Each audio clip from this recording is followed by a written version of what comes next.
I'm back. I'm trying this again. Who knows what's going to happen? But we're here back with Cuisineer.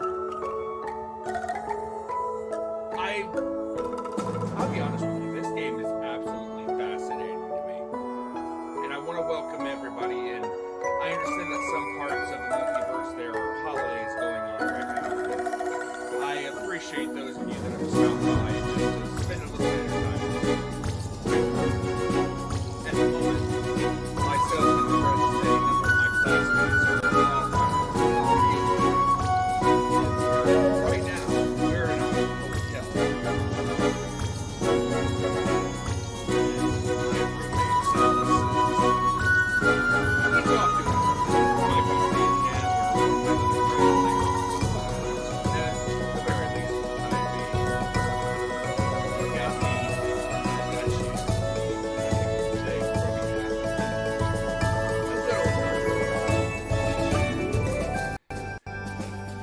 But I've been playing a fair bit of this game on stream and off. Granted, this is only the second time we started this stream on stream, but this game has been absolutely fascinating. I've heard tell that this game is a lot like a game from the 80s, which is based on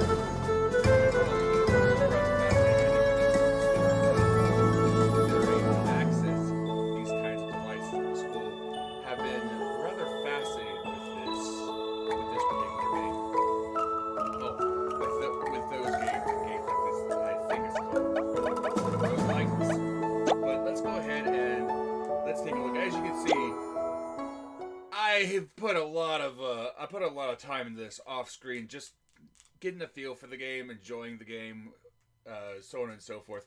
Although I do wish that the loading time would be a little bit better. But you can't help it. It can't be helped right off the bat. But at the very least, we can see what's going on. If the game will load.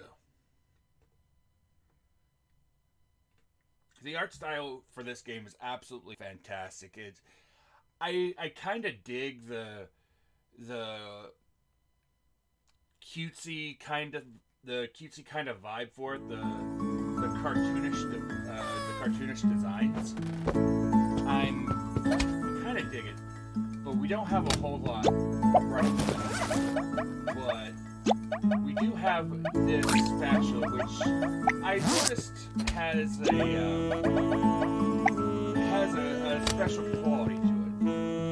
Ghosty, which is interesting enough where if you use that particular item, it helps cause fire damage, which I really do wish that some of my utensils would be able to have that ability.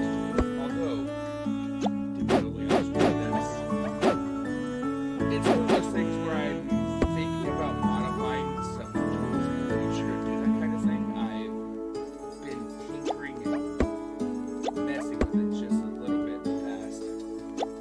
Although, I don't know, the design of this particular shop right now just doesn't spark me with joy.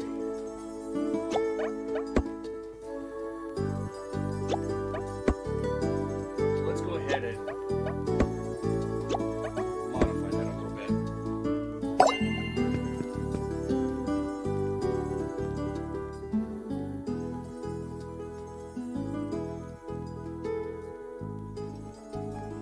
Greetings, Sir Straw Hat. Welcome. Thank you for letting me know. I do understand that the music can be a bit loud. It's one of those things where I'm still figuring out this whole broadcasting thing? Question mark? I don't know. I might have to talk to Daedalus and Iaptus to be able to get some pointers about this kind of thing. I've modified it. I tinkered with it just a little bit. How does it sound? Does it sound any better?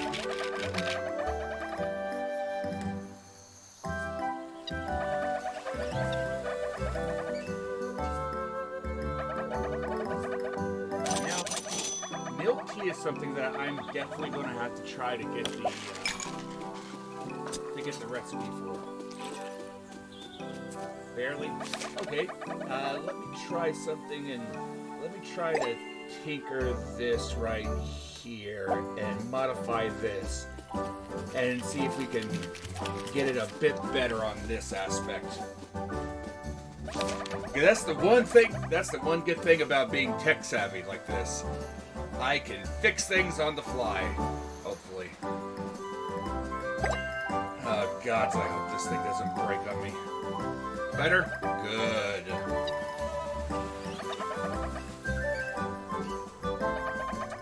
Yeah, I've only done this, like, this is the second time I'm trying this. I saw that a couple of my friends, Daedalus and Iapetus, have been doing this with a different game. I think they call it the Resident Evil series. They've recently moved on. That looks really good. Like that broth. Oh, I can tell that broth is amazing. It's egg noodle dish braised in gravy made from beef broth, aromatic spices, and sweet potatoes. Garnished with eggs, chopped chilies, and fried tofu. Every bite is an experience. Believe it or not, that is a soldier. That is a town guard. I think it's a town guard.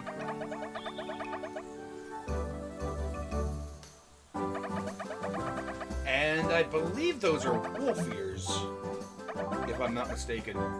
No. No, those are cat ears.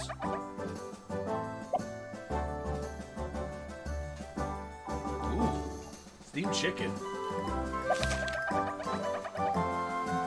Steamed chicken drizzled in light soy sauce, the fluffy white rice soaking up. Okay. As long as it's got some decent seasoning, it can be good. Like a lot of people give this really bad vibe to steamed food. But steamed is really healthy for you. Neko Para. What's that?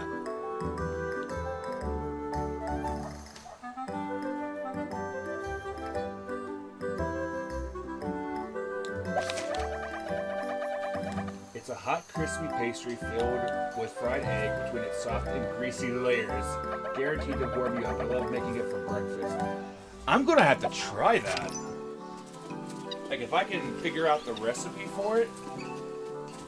Granted, Salus won't be able to eat it because he doesn't like to eat fish or eggs, but that definitely could be something for the others to try.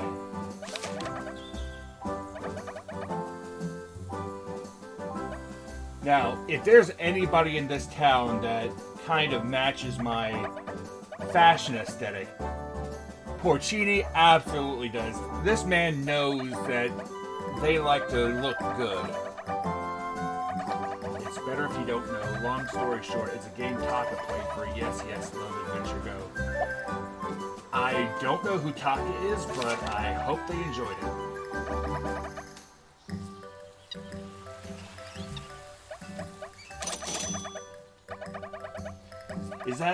Is this Taka person you're talking about, are they a student at Strixhaven, or are they somewhere else in the multiverse?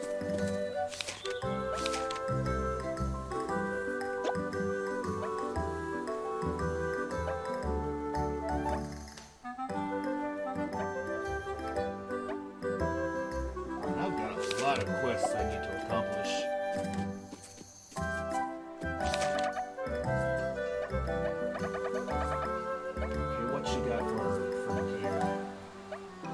Like, the swordfish looks interesting. It looks like it's a spear, and I imagine that it's a fast attacking spear. But I really like the spatula.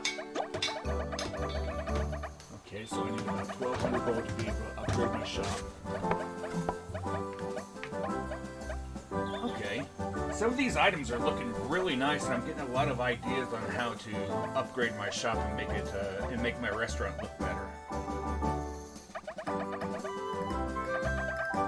Hey, I appreciate you stopping in. Thank you very much there, Sir Strawhead. I hope if you celebrate the holiday, I hope your holiday is well.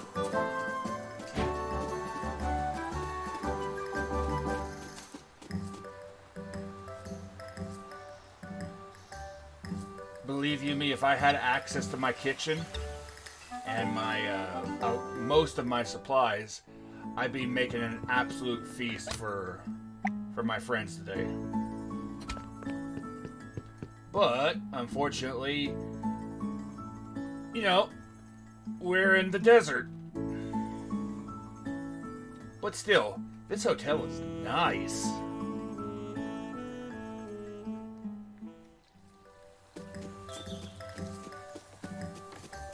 I'm still surprised that we got grabbed right off the boat by a sultan. It was a nice party, real nice party.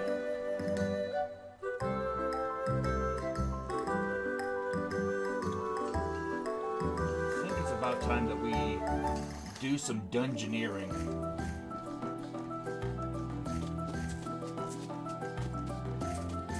Like, this is half the game, but I thoroughly enjoy this aspect of it.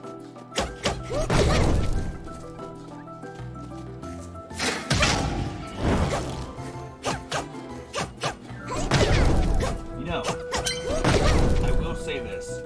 Watching these creatures in their natural habitat gives me a lot of interesting ideas. Like, a little chili pepper that's a fire-breathing familiar. Definitely gives me some ideas.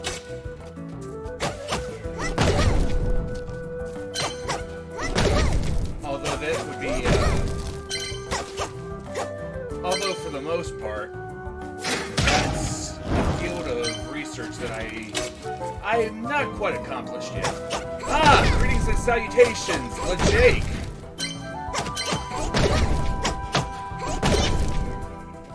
Yes, indeed. I am a cat. I heard that the rooms are wondering why all the towels in the room are gone. Hey, if those towels are complimentary, they are a part of the room. Everything that is inside of this room is up for grabs. Also, Shane Cat. What do you mean, Shane Cat? Is that some kind of an inside joke that I don't get?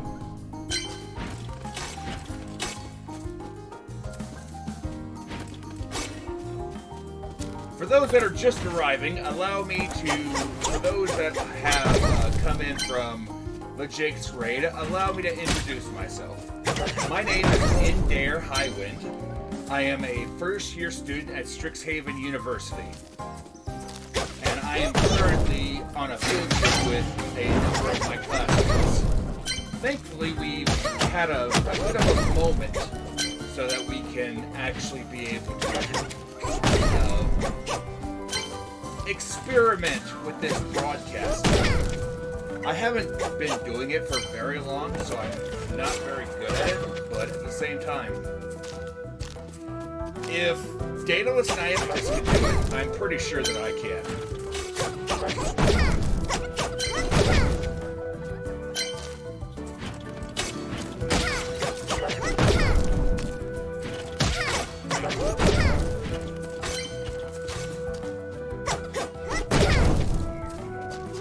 The game is a bit high. Let me try to adjust a little bit more on the fly. Maybe I need to adjust the audio.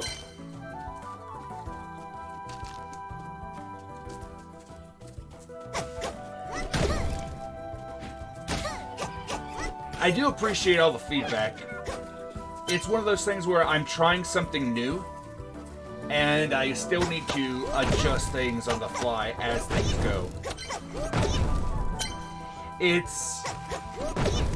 a little bit tricky to do this inside of a hotel room. I'm sure you understand.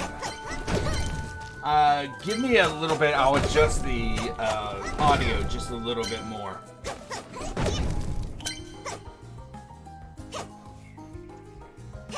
Hopefully the audio is better now. I've modified it quite a bit. And fairly soon, once I figure out how, I'll go into the game files and I'll modify the audio volume there as well. Now, LeJake, color me curious. What, in fact, is the Shame Cat?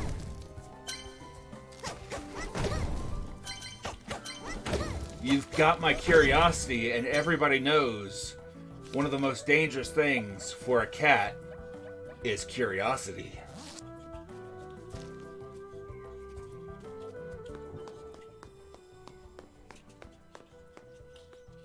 What or who is the Shame Cat?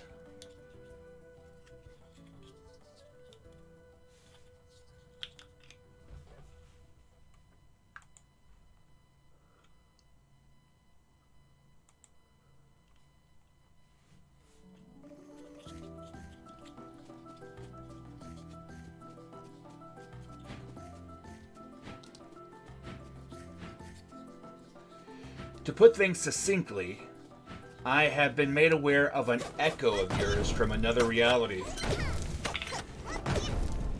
Ah! Like, oh, what is it? Like a different plane of existence, or like a different temporal anomaly. Or are you talking about something like multiverse theory?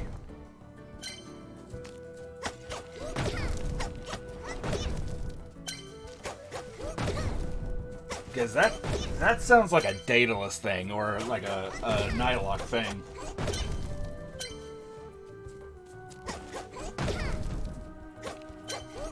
Multiverse theory?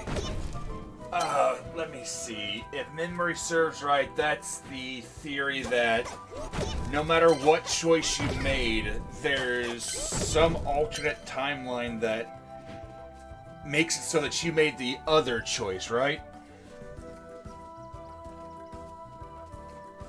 So there's a massive network of all these different branches of reality, like branches from a tree, where you can be infinitely different things, or something like that.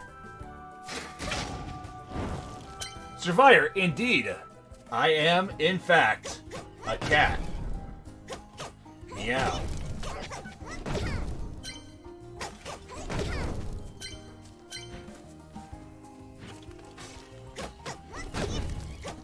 Greetings and salutations to you, my friend. I appreciate you stopping by.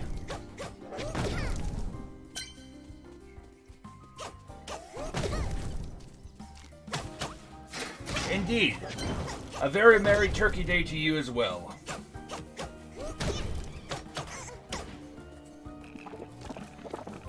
Hello, Archeleon. Good to see you.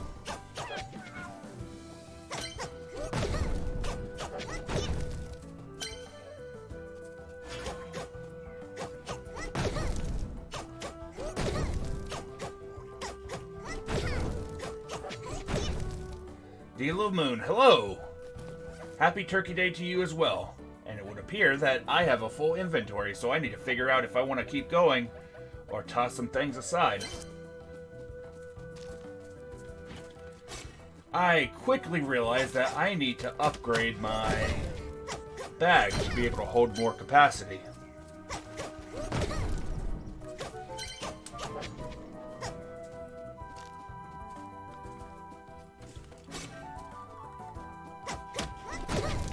Okay, I've got a question for y'all. How many kinds of dragons do you have in your native planes of existence?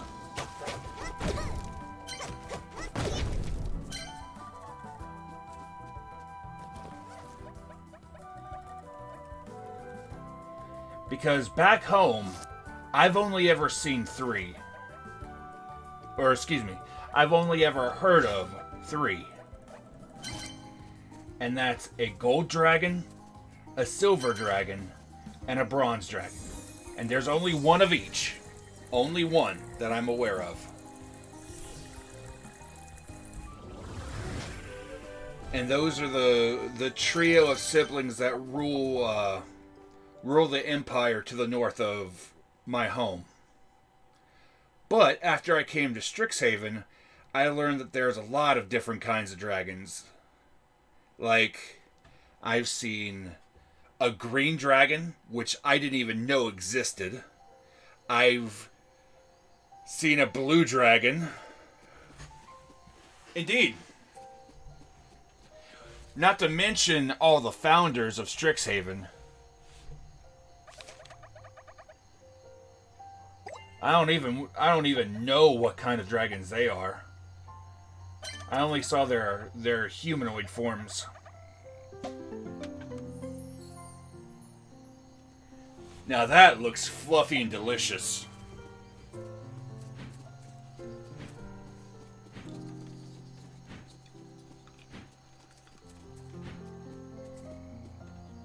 I do like how the developers of this game did implement feline agility into this character. Although I wish I could use feline agility as much as I use it in this game.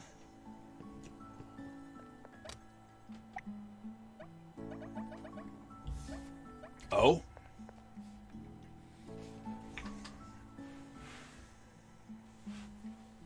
Interesting.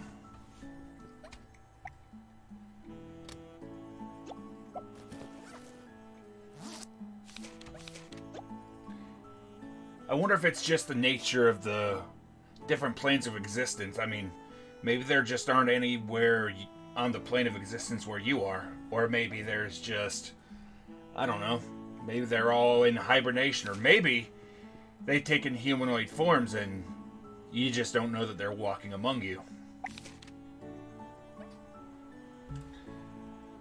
Well, there's one echo of reality within the multiverse called Eidos, I believe it's called, that was once ruled by a cabal of both metallic and chromatic dragons. I don't think that you can sell ingredients. Like, if there's a way to sell ingredients, I haven't seen it.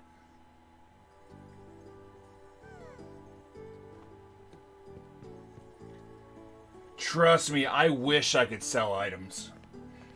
Although, technically, the best way to sell items is to, turn them into food. And then sell them to people. I mean, there are a lot of really good dishes in this game. And I want to be able to collect them all and cook them all.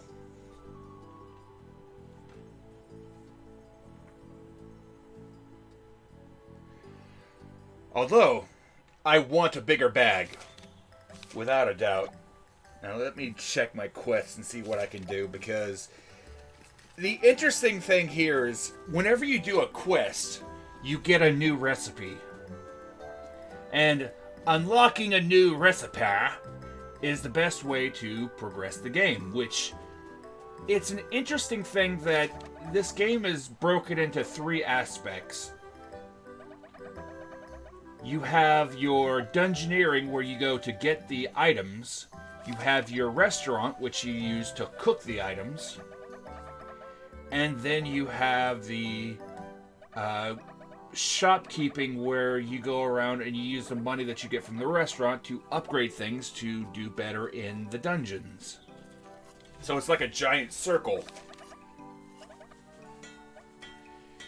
You have to have the better weapons to be able to get further into the dungeons and get more ingredients. You have to have...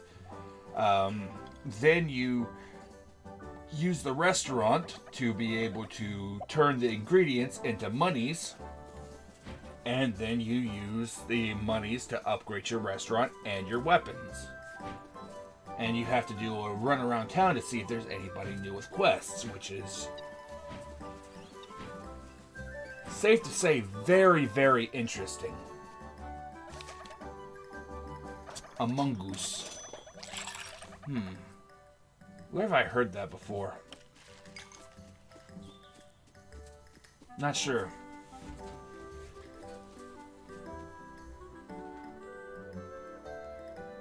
You know, that might be something that some of the students in the dorm were talking about. Let's go ahead and open up the restaurant and see if we can drum up some money and make some food for some people. It is. It really is an interesting progression system.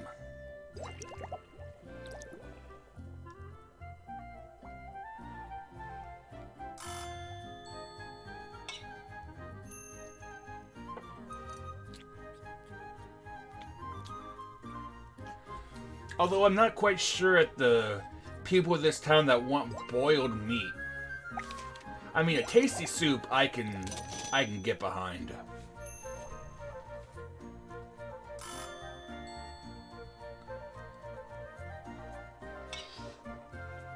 The architecture at Strixhaven was absolutely breathtaking. Now, the aspect is, what campus are you talking about specifically, or are you talking about Strixhaven in general?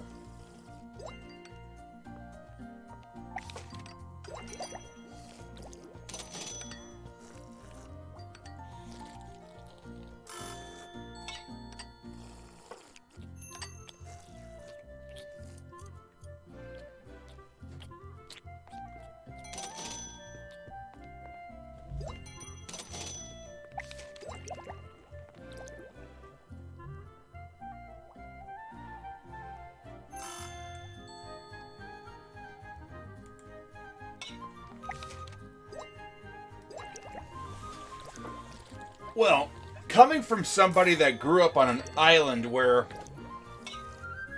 most of our buildings are made out of thatch and, wood and,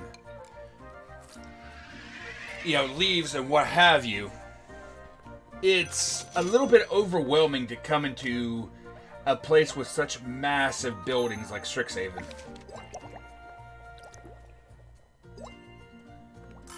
Like seeing the sheer number of books and the overall architecture at the Biblioplex was something that I thought I'd never see in my entire life. I thought my previous school was big, but good by the gods, this place is huge.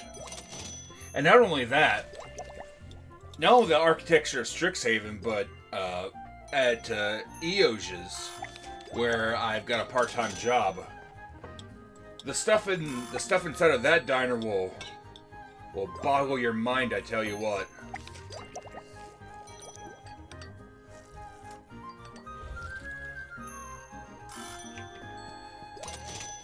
I think Deborah calls it a multiversal crossroad or something like that.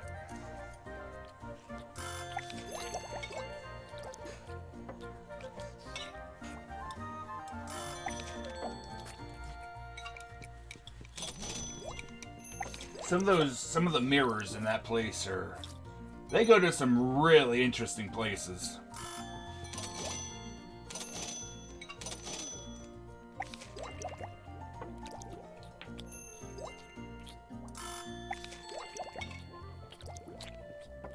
Oh, nice. I've almost got 1,000 gold.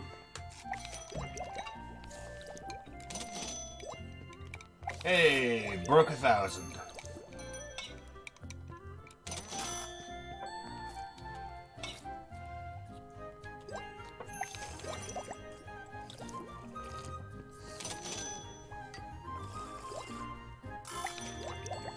Tell you what, it'll be nice whenever I can upgrade the kitchen, upgrade the restaurant, and be able to put some more workstations in here. Probably, I kind of want to get either a frying pan or a oven in here as quick as I can.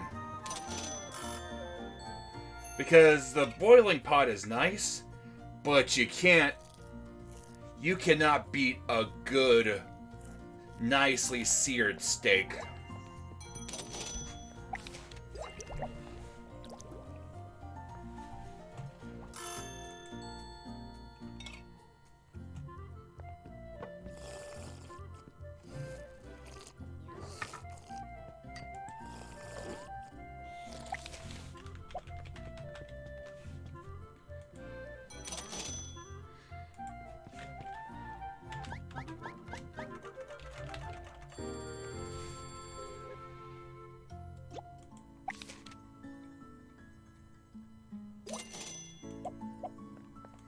Color me curious, y'all.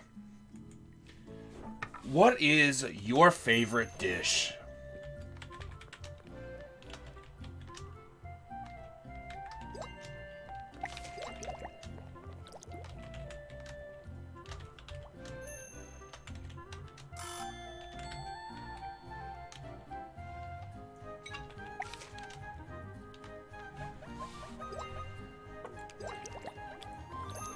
It can be one that you cook yourself. It can be something that you pick up from another location.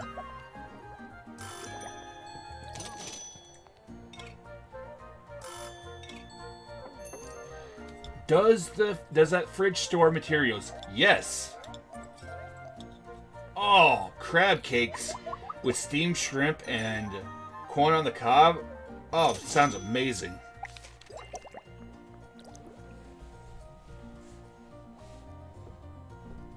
Salmon cooked in steak seasonings? I can respect that.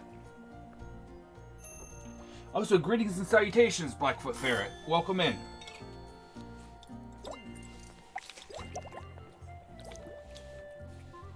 Personally, my favorite dish is... It's something that I've always had since I was just a cub. It's rare that we get it. Well, it's kind of rare that we cook it. We mostly eat, ocean food, but on the days that we can get a good, large boar, I love roasted boar. Food biz is going great. I'm still in the first week in the game. I've still just begun, but at the same time, I've managed to get 1,000 gold, which is hopefully enough to upgrade my bag so I can go out and collect more resources or maybe upgrade my shop.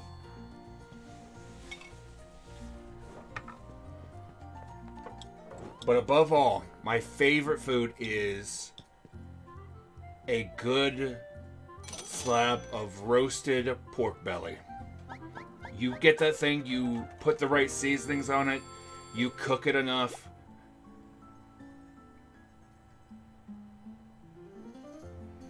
There's a thing called crab corn of cob.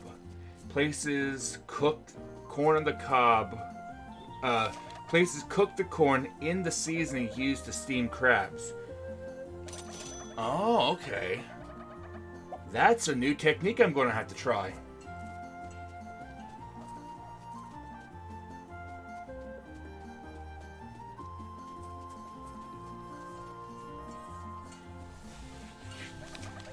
Corn is something that doesn't grow natively on my island.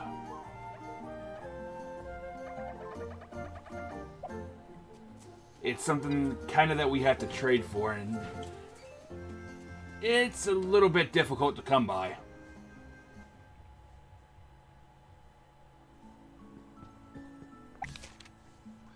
Oh, what is his name? There's a human that runs a number of plantations on the mainland up north. Blast it! What is it that Father said his name was? Crowley, Xander Crowley. He's the one that we typically do a lot of our trading with in order to get crops and things from the mainland.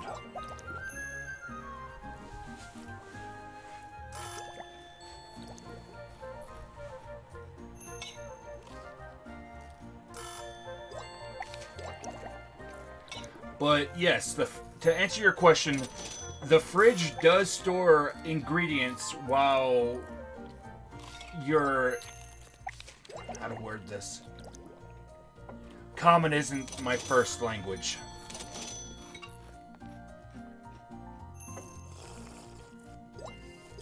There are 3 different locations to store things in this game. The first is the refrigerator, which you store all of your ingredients for while you're cooking. The other 2 is a freezer in the bedroom that you can store ingredients that you want to set aside and not use. Additionally, there's storage chests that you can use to put your resources like rock, stone, so on and so forth, until you need it to upgrade things. Ooh, favorite coconut dish. That is tricky, because we use coconuts quite a bit. We use coconuts and we use pineapples. I think that's what they're called in common. Quite a bit. Personally, I really like to use, I really like the flavor combination of coconut and shrimp. I'll add steamed crab to my previous answer. Also, the corn is cooked unhusked in the seasoning. Okay, that I can understand.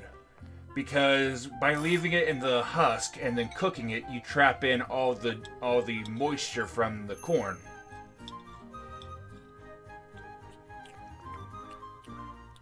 It's like wrapping up a corn cob and then with the husk and everything and then cooking it so that it traps everything within.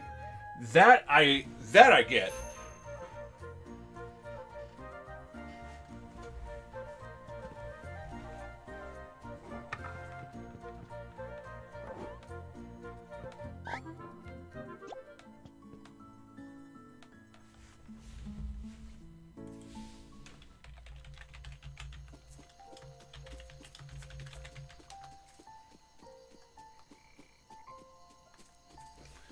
Another really good thing that you can do with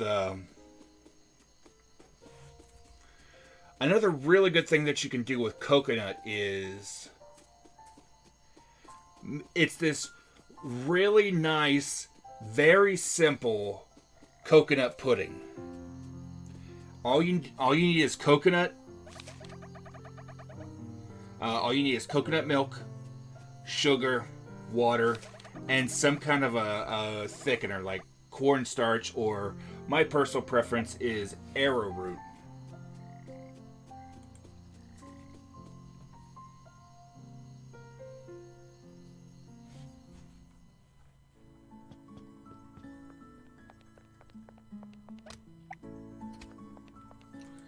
Or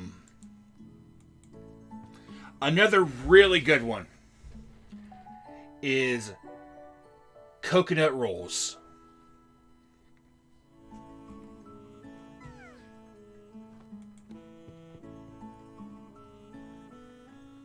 So it's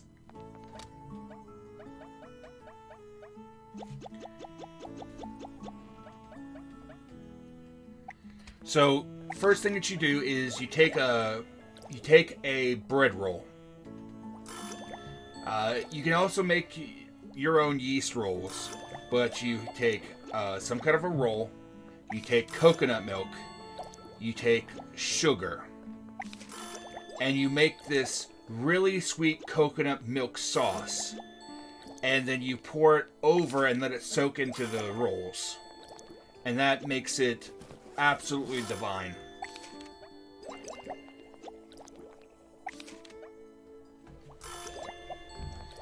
It's a sweet roll that's baked in in coconut sauce.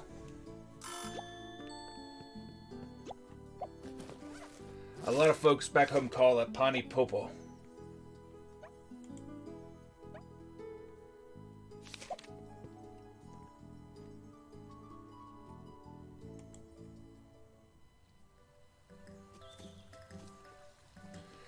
but you gotta eat it while it's still warm. It's best when it's warm. But then again, back home, you always have to be careful with your sweet rolls.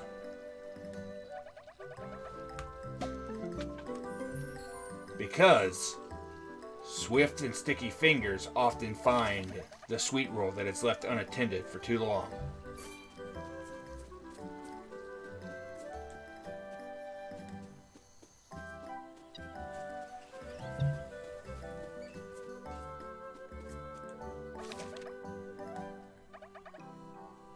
Now, this fella right here, Dofu, I love his look. Like, he looks like the kind of guy that would treat you right.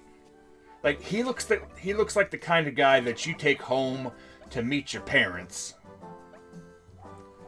Like, he looks like the kind of guy that once he wraps those arms around you, there's not a care in the world. You know you are safe, and you know that you are loved as soon as he wraps those arms around you.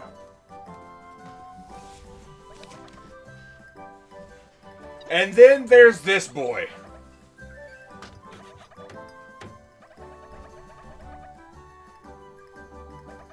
Look at him. He is so massive that he can't even fit on the screen. His big ass has to lean down to look at you in the eyes.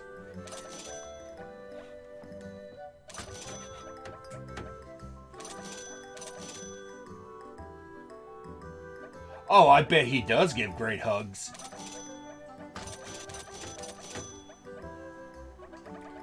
He strikes me as, like, that gentle giant type. He reminds me of Goldblum.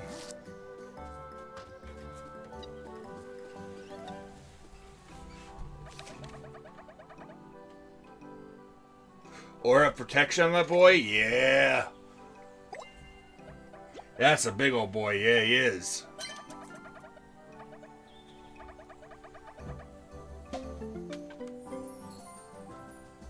Now tell me that that does not look delicious.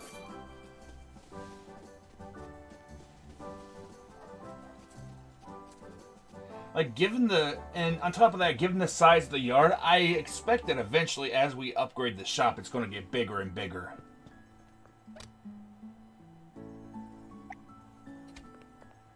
I don't have much in the fridge for right now, but you'd be surprised what you can do.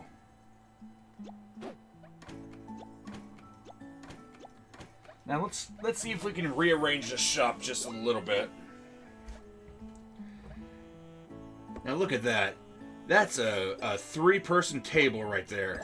Instantly get a little bit of extra space and make it look a little bit better.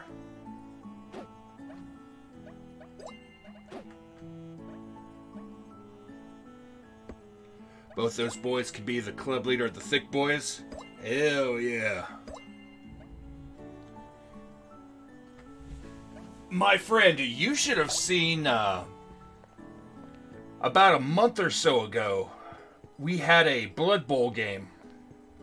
A rival school came down to play our team in an exhibition Blood Bowl game. Whoo boy was that interesting game.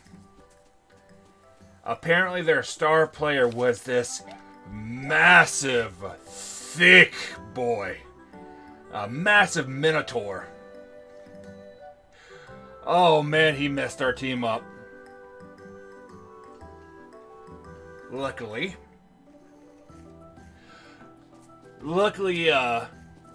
let's just say that I was able to talk him out of keeping his eyes on the ball.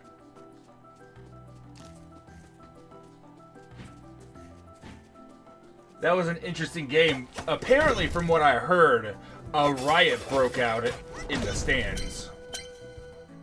I'll be honest with you, I wasn't paying too much attention to what was going on during the game. I was too busy jumping into a Minotaur's arms and being carried off, I tell you what.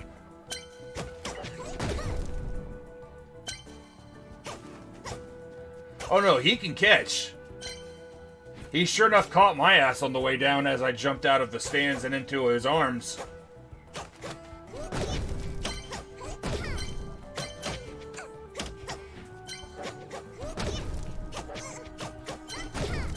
You want to know something interesting?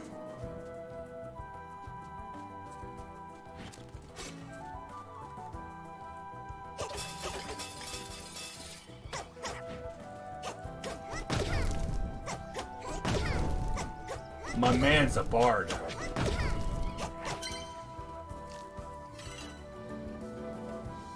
That giant beefcake of a minotaur is a bard. He's a poet. His name's Phyllis. Yeah, let's go ahead and let's adjust the volume just a little bit. See if I can modify this.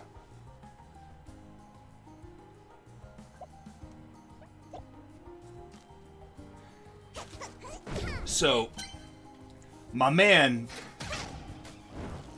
he was a bard, and apparently he, because of his sheer size and his intimidating aura and his intimidating presence, they wanted him for the Blood Bowl team.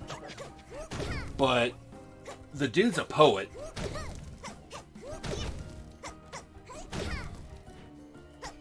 Oh, hey! Didn't hear you come in. True. I suppose in your line of work, it would be a really bad thing if people hear you coming.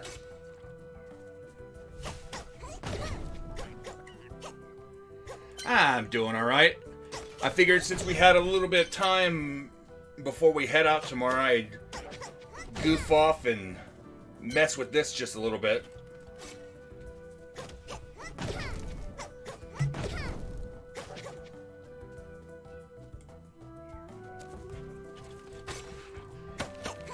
Although, after we get done, after I get done with this in, I don't know, maybe an hour or so, we gotta clean out this hotel room. I mean, everything that we can get our hands on. Dude, I want to wrap myself into a cocoon of those sheets and not leave until they drag us out.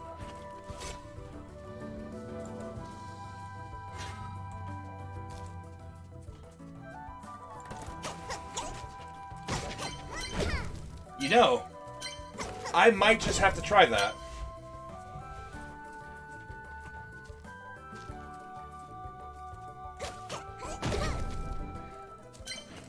I will say, thank goodness everything's complimentary. Although, I can't help but wonder what we're going to do with it all while we're out in the desert. Not exactly a good place for fine silks. Yeah, while true, while very true, that's what the handy haversack is for. Ah, is it finally out of bag jail? Yeah, I brought it along with me. Fair enough. I mean, it's not a bag of holding, that's for sure. Everything that we could possibly bring in this room is foldable or small anyways. Exactly. You're not bringing, you're not trying to stuff in the wine, are you? Oh, I've got a chest for the wine. Talk about something that can't handle the desert air. Ain't that the truth? Mm-hmm. Good wine under the desert sun, spoil in a minute. Turn into vinegar, I tell you what.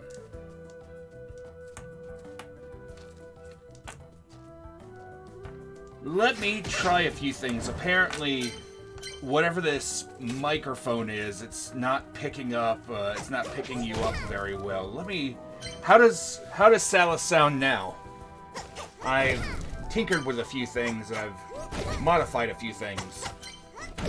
Yeah, I also did a thing on my end.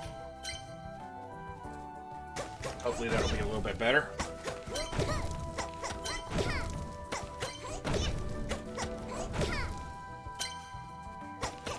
Okay. While we're waiting for feedback on that,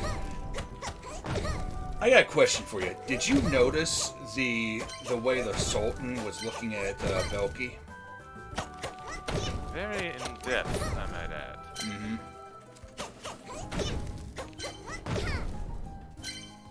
Oh, sounds like we're doing A-OK. Good, very good. I don't know what is up with that Sultan, other than they are a dragon, which is very interesting to me, to say nothing. But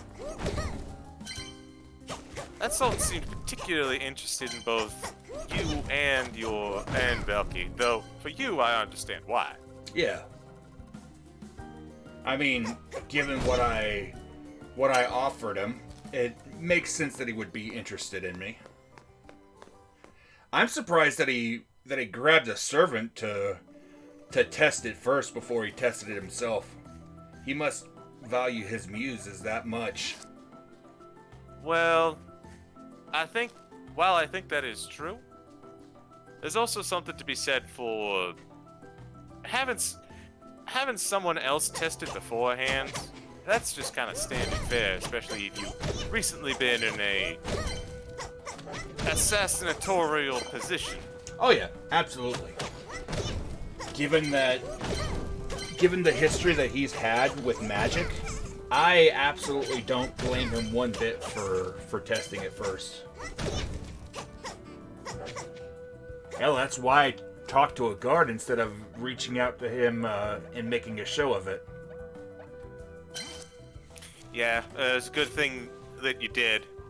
Like, I get showing off to the heads of the campus. I mean, you need to stand out, and they probably expect that sort of thing. Foreign dignitaries are a wild card bunch. Yeah. There's a difference between showmanship and being an asshole. Presentation? Exactly. Presentation.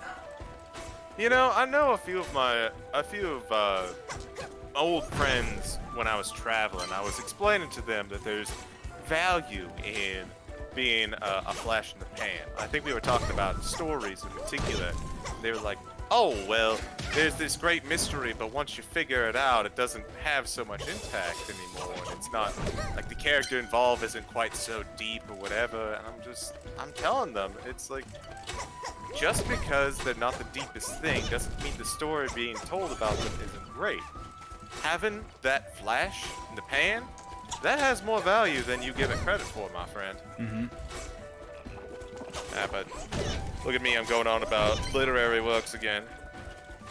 Hey, talk about what gives you passion. We all have things that make us passionate, and the fact that we can just hang out in this massive hotel room in the middle of a desert, you know, a stone's throw away from a sultan's palace is what life's all about, right? That's the truth. You know, I've seen many a king and palaces in my travels, but I never actually went inside any of their places. I had to run from a few of them. That wasn't good. Really now? I imagine that's a story to tell. Well, we're lucky that the first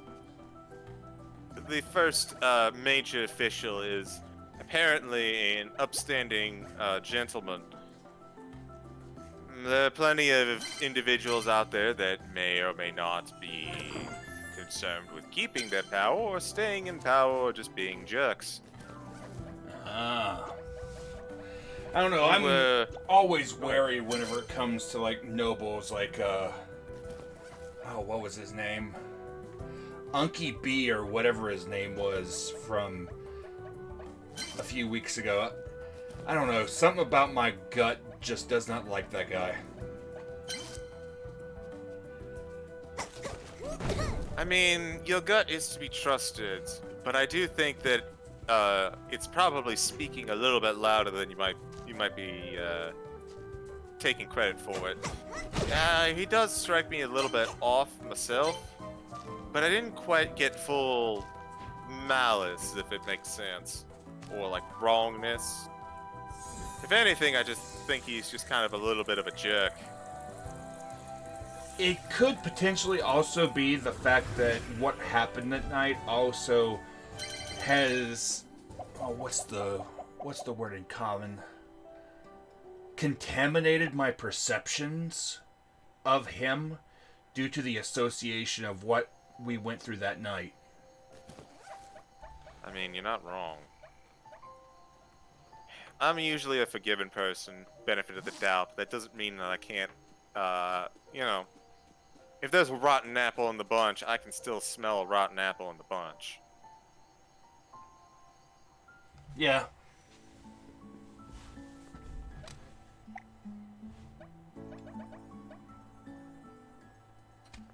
Makes sense. I will say, oh, yeah. Back to the, as far as this noble character, I wouldn't be surprised if they come up in our little culinary contest. When are we gonna tell Daedalus about that, by the way? Ooh, that is quite the question. I mean,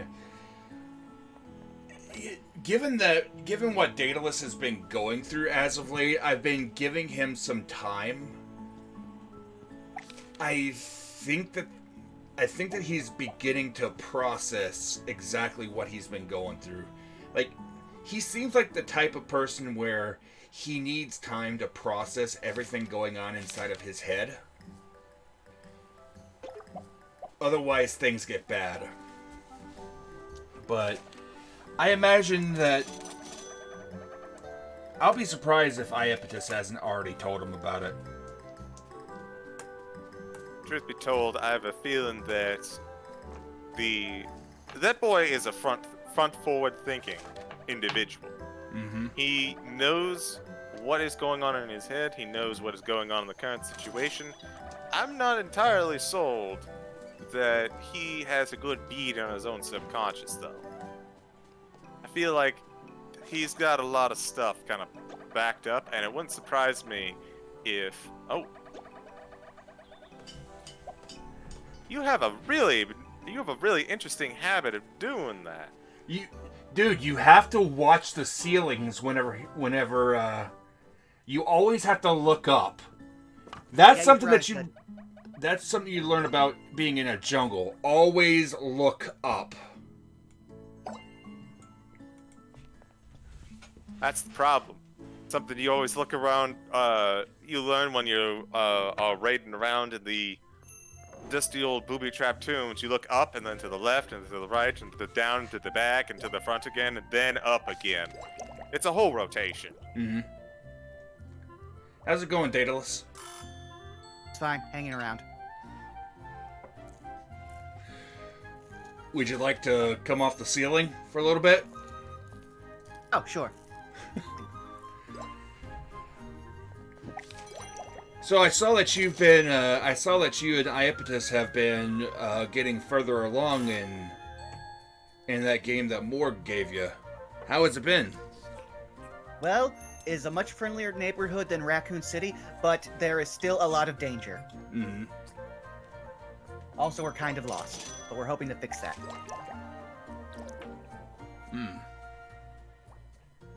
I believe somebody once said, not all who wander are lost, except for us. We're lost as hell. Yes. I've read that bit of poetry. I will say, I tuned into a little bit of that chicanery that you and Iapetus were involved in. Really interesting to see you using words as weapons. Very similar to what I do. True. Though in all honesty, I do use a certain amount of letters for my own, like, you've seen how I basically just turn formula into light and then into spells. While true, that's a conversion process. I attack with the actual words themselves. You'd be surprised how funny it is to conjure a sentence turned into a blade. You can actually theme it to your fight whenever it happens. Man, talk about the pen being mightier than the sword. I think it's, in this case, it is as mighty as the sword. No, in this case, they're the same thing.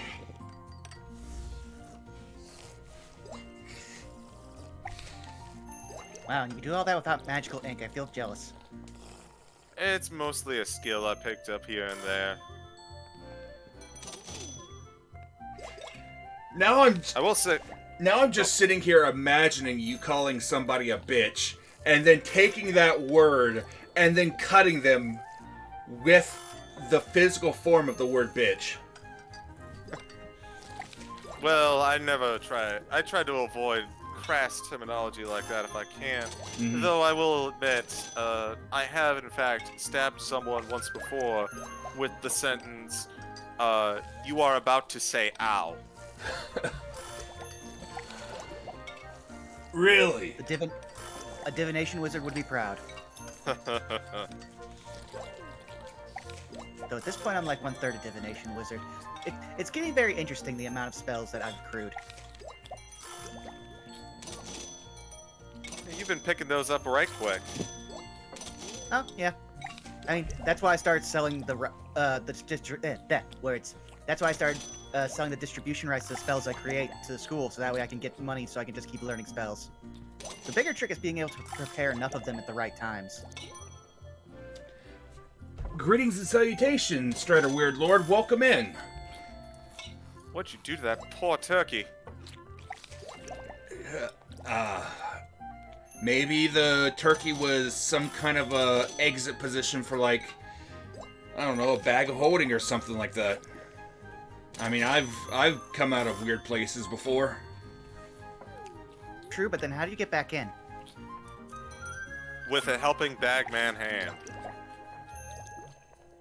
Sometimes. There's only one of them. Let's say there's only one of them, and he's now currently being we never asked where he's being examined. I imagine someplace deep, deep underground in campus. Oh, if you think that Strixhaven doesn't have some sort of secret underground laboratory, you are vastly mistaken. Well, I mean, we've seen at least one secret above-ground laboratory. Still working on seeing if I can't repurpose that.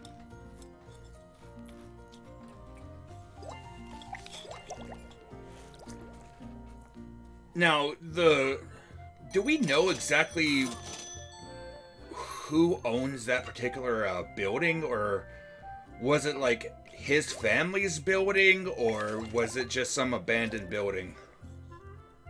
As far as I've looked into on the matter, it was more of just a production facility / warehouse that was on property that just no longer saw any use. So it wasn't worth just destroying outright, but they closed it down indefinitely until they could find a better way to either use it or repurpose it. So he repurposed it himself without telling anyone. Like I'm fitting to do. I mean, it makes sense. Better to ask forgiveness than ask permission, as some people say. At this point, I feel like with the amount of things that we are dealing with, it's best to have at least one secret up our sleeves. And I have like 4. Not secrets, not sleeves. No, you do seem to be a magnet for secrets, though. I don't try. They just kind of find me.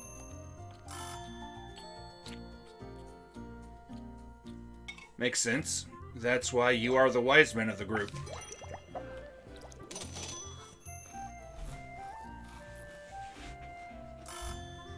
Oh, don't mind me. I was just checking a formula in my book.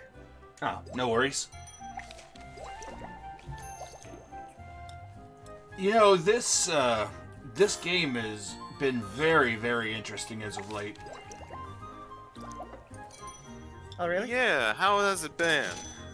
So I've made 2 different games. One while I'm on stream here with everybody, and then I've got one of my own to just mess around with in my own spare time when I'm done cooking and everything like that. It's a fascinating game where you have to... There's 3 aspects of the game, and each one leads into the other one. You have to upgrade your gear to be able to go deeper into dungeons. You have to go into dungeons to get ingredients for your cooking, and you have to open the restaurant to be able to cook and earn money, which will let you buy ingredients, which will let you buy upgrades. You can upgrade your restaurant, You can upgrade your tools, your weapons, and some of these weapons that this girl uses are very interesting. She has a giant tenderizer, which is bigger than she is, and she wields it like a war hammer. Possibly attuned to it. Quite possibly. Or they might have some sort of raging capabilities. Every weapon in this game is food-based. The ranged items, there's melee weapons, there's ranged weapons. And we're going to go ahead and upgrade the shop a little bit.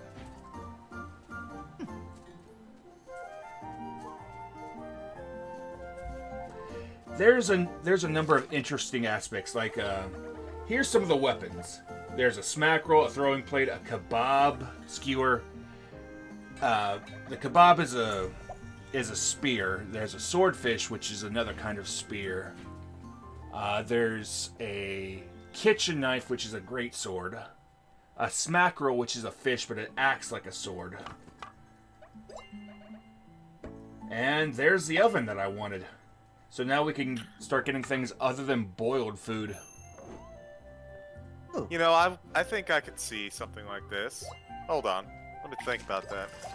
So, I wouldn't be surprised if there were, like, hamburger patties that you could take and, like, they could be little shapes of little doodads and figurines, and you could use it to attack and defeat foes. Mm-hmm. You know, you could participate in a knick-knack paddywhack.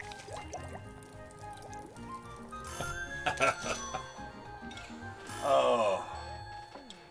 Well, actually, a paddywhack is an actual thing. And it is technically edible.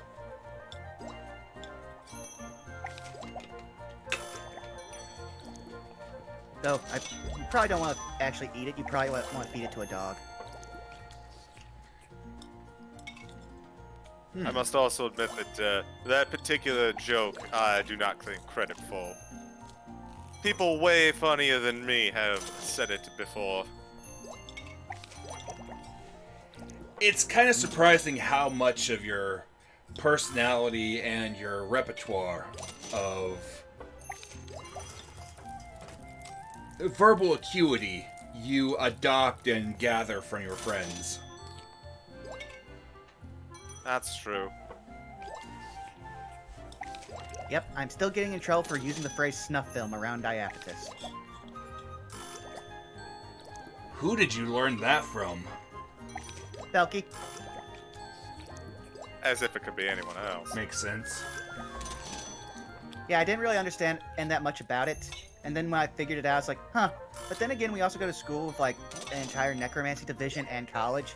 So, in all honesty, that's not the worst thing we could have learned. Yeah, but at the same time, there's some things that, well, one person's normality is one person's taboo. What is chaos to the fly is a perfectly normal day to the spider.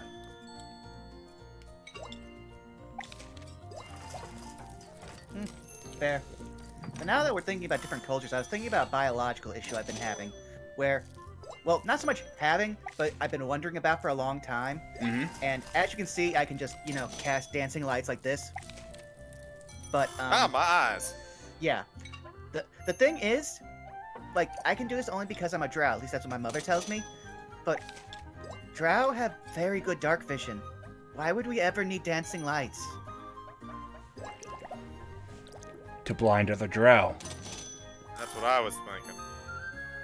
I mean, they don't do that much. I mean, typically what would blind us is stuff that is bright as the sun. Actually, that's why I wear these. Well, think of it like this. Most drow live underground, right? Yes. Okay.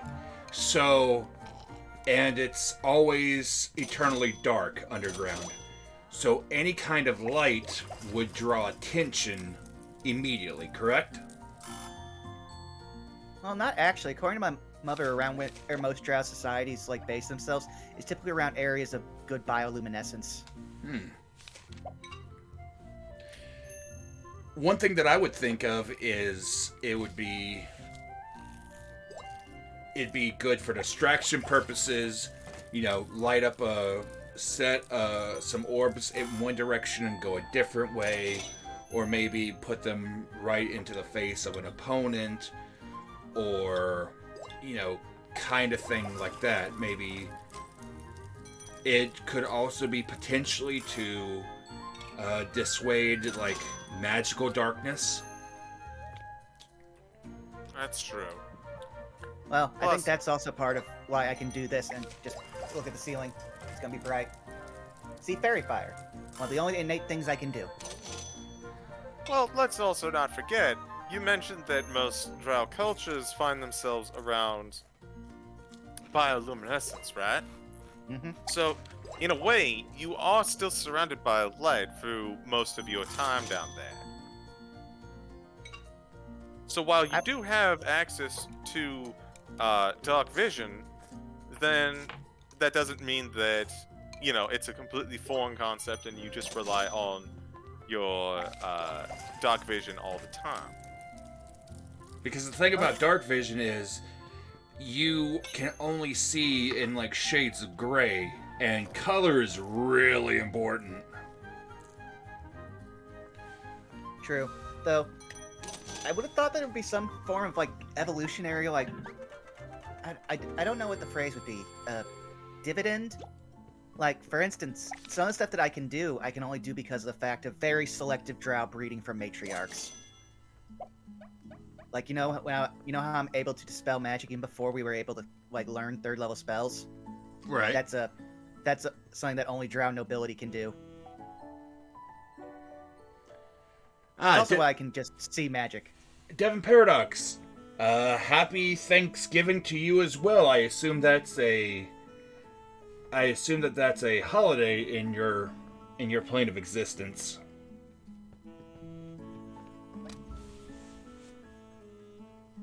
I feel like that'd be kind of a nice holiday, actually. Just go around, remind people of how much they mean to you. True.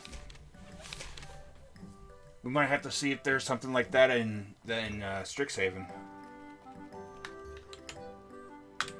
Oh, my friend, you don't have to have an excuse to eat a lot, especially when you're around me. It's true. Please, walk in my dorm room and tell me you're hungry. But knock first. Exactly. Who knows what I'm doing in there? And who knows who's with me? I mean, typically it's us. Yeah. Yeah, but depending on which one of us has very important and different connotations. Fair. I'm fairly certain that if Aeptus, myself, you are in there, it's totally fine. You can probably just go in and chill. If you find Belky in there and just Belky, I would probably leave that building, come back another day, or at least, you know, when the guards have officially called off the investigation. Also, the same kind of applies to Goldblum, but for different reasons. I mean, Now, fair. I don't know what you're talking about there, Salus. Belky, Atemone, and I get along very well. I mean, of course you do. We all do. It's just, you know, idle hands and all that. Yeah? But, what do those idle hands do? In most cases, cooking. I don't want to think about what it is when it's just the 2 to 3 of you. I mean, they are good at cooking, but they are really good at other things too. Like artifice. Exactly. You'd be surprised at the things I can make. I mean, not so much anymore, because we kind of seemed like a wide breadth. I'd be more surprised finding out what you couldn't make, and then trying to figure out how you were going to make it anyway. That sounds like a challenge that I most definitely would enjoy doing. I mean, like, this game in and of itself has been inspiring me to try to make some things. Like, have you seen some of the creatures in this game? There is a chili pepper, a little chili pepper, that can run around and breathe fire.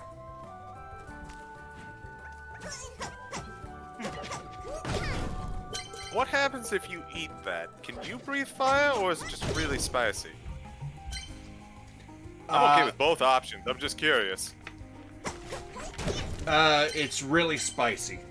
The item that you harvest is called, like, flaming hot spice or something along those lines. Although, from what I understand, there are some wizards that have been able to magically amplify, like, a hot pepper to the degree that when they consume it as a part of a spell, they can actually breathe fire. They can breathe a lot for things, actually. I've looked at that spell. I haven't actually learned it, but it basically allows you to mimic a draconic breath weapon. Mm-hmm. The funniest thing is when you do that and then you use cold breath. No, it's just kind of like frostburn in that situation. I mean, maybe. I wonder if it has the same kind of mouthfeel as, like, getting a lot of menthol in your mouth. Can't say I've actually had a lot of menthol in my mouth. Me either. I will, however, say, you know how dwarves have a tendency to drink because they're more or less resistant to poisons? Yeah, I thought it was more because of the cultural thing.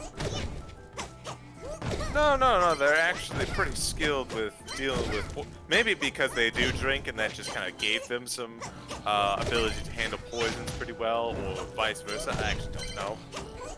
But I will say, little known fact, tieflings have the same thing, but for spice.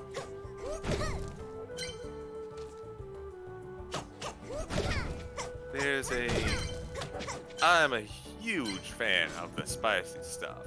Now, mind you, I prefer a flavorful spice rather than something that will, destroy my mouth. But I've come to learn that my standards for destroy my mouth are far out of the range of most individuals. Oh, Fair. really? I don't now? really know it's spice.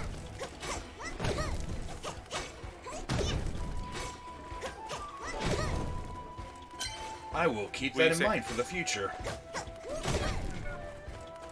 If you do keep that in mind for the future, you might want to just, specifically keep it to me. I don't think that should be a meal that everyone should partake in. Of course. At the very least, without double checking with everybody and seeing what everybody's preferences are. Truth be told, the best way to fix that is just make it blended hot sauce. Now you gotta be careful with hot sauce. Hot sauce is its own brand of spice. Like, there's the kind of spices where you can just use it to make all a dish, and then there's we're gonna put liquid heat in, and that's what hot sauce can be. That's like pepper oil and things like that. Which can be dangerous in and of itself. Yeah, you don't want to get that in your eyes. That actually reminds me, apropos of nothing. Most hot sauces come in like this very vibrant and honestly stain-worthy color of red. I have to ask, Endair, how often do you just have, like, in the course of your cooking, accidentally spill something on your fur and stain it for a little bit? I mean, it's less of a problem than it used to be, especially with my hands. Oh, yeah. But that's one of the reasons why prestidigitation is one of my favorite abilities. One of these days I'll have to learn that. Very useful. With the amount of experimentation I do, I found that mending is actually much more useful in my line of work. Also, Mage Hand. Ever since that, it's so much easier for me now to reach things. I love it. Mage Hand is good. Mending is real good. Like, if you have mending and prestidigitation, I could easily see you opening up like a dry clean business. Oh yeah, that'd be real easy money. Probably a little lax though.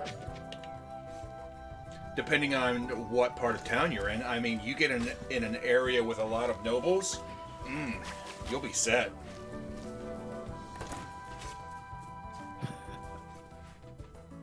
Actually, that ferret brings up an interesting point. Going back to the hands thing, I have to imagine in your profession, like, do you? I guess this is getting a little weirdly biological, but I guess we've been talking about this sort of thing. Do you groom your fur like a regular cat? Because if that's the case, I imagine you would occasionally find an old flavor that you rather enjoy just kind of lingering and be pleasantly surprised, you know?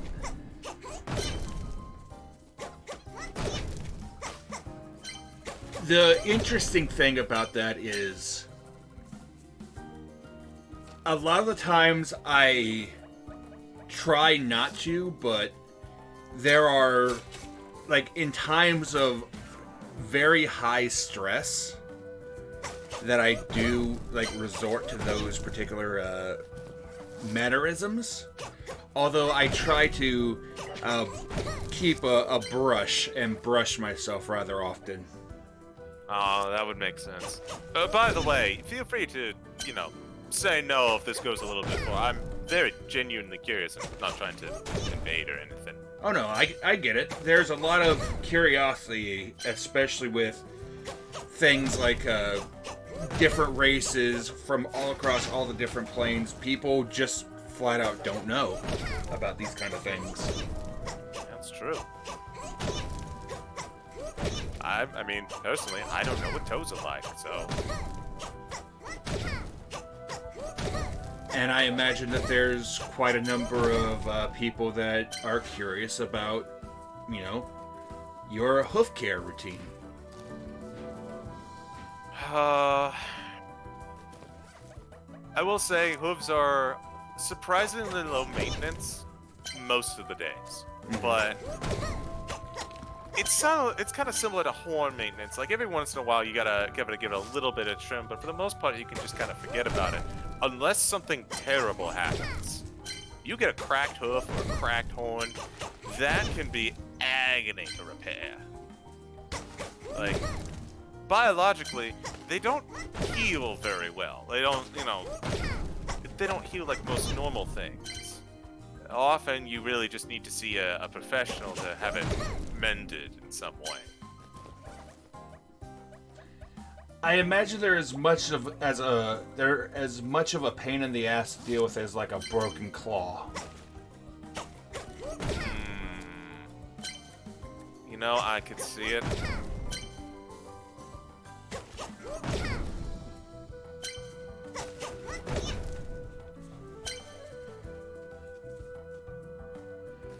Kind of me curious, Daedalus. We've talked about, you know, what Salus likes and doesn't like whenever it comes to his dietary aspects. What about you? Do you have something that you like or don't like? I don't really have much of a preference either way. I've always just more or less seen food as fuel. I prefer things I can eat with one hand because I like to be able to keep busy with the other. Mm-hmm. So, as noted, I always have to also preface, I am not allowed to ever have caffeine. See, what this is telling me is that Daedalus would really appreciate burritos. Yes, I haven't a few times that Endair and people have made them. And the breakfast wraps, which are basically just breakfast burritos. Huh. Why do they call them wraps? It's a breakfast burrito. It's got the alliteration. I think it has to do with content. I'm not entirely certain, actually. Can you shed some light on that, Endair? As far as I've seen, burritos are usually tucked in, whereas wraps are not. Ah. Oh, that makes sense, because a crepe is just a sweet wrap then. Mm-hmm. Like with a wrap, it's the bottom is usually folded of the flatbread, and then it's usually rolled up, but there's always one end that is left open, whereas with a burrito, both sides are folded up. I guess that's true. I have to wonder though. Maybe it's something about the way that you can kind of pack everything in. Burritos are so dense. They can be. That's why I like them. It's like having a single meal in the palm of your hand. The trick is just not spilling.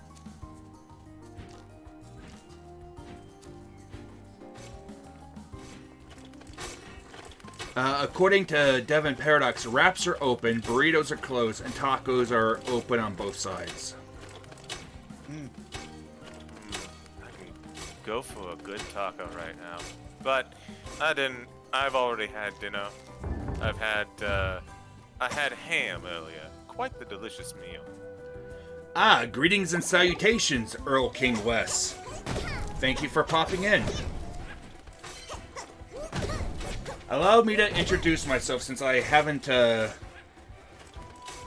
seen you. I don't think I've seen you before. I am Endair, and this is Salus and Daedalus. Pleasure to meet you.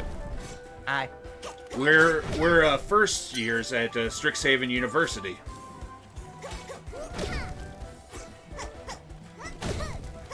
And somehow still alive, despite their frankly unfortunate security systems. I'm doing my best to fix it. That doesn't mean that just because you're doing better to fix it does not justify everything that it took us to get to that point. I mean, true, but also, as I'm discovering while trying to update the security, at least just from a technical standpoint, not even working on the magical defenses, how do you prepare to defend against a dragon, aside from just having, like, 5 other bigger dragons? And then the dragon still shows up. I mean, if it were easy, they would have done it already, right? I guess. Again, I'm having to answer questions I've never thought to ask, and I don't know anything about dragons. You're in the same boat as me, buddy. Back home, there's only 3 dragons on the entire planet, as far as I knew. Huh. A silver, a gold, and a bronze. And they all ruled a kingdom on the mainland up north. Well, at least they're all chromatic. Not chromatic, metallic. I always get those mixed up. But metallic, yeah, those are the ones. You know, I have never, until the incident in Strixhaven, I've never seen a, what did you call them, a chromatic dragon? Yes. So they only come in like 5 colors. Yeah. White, black, green, blue, and red. Yes. And Wait that's a about where minute. my knowledge of dragons ends. Wait a minute. White, black, green, blue, red. Uh-huh. And doesn't that sound a little bit like all the colors of that one 5-headed dragon that keeps looking into your place of business? Yeah, the one that has, that's the weird thing. It's the body of a red dragon, but it has one head of each of those other colors. Apparently I saw from... its eye once. I think Deborah said that she's on house arrest and to ignore her because she wants to try to get somebody to get her out or something like that. Oh, naughty girl, I guess. I mean, she's in house arrest for a reason, I guess.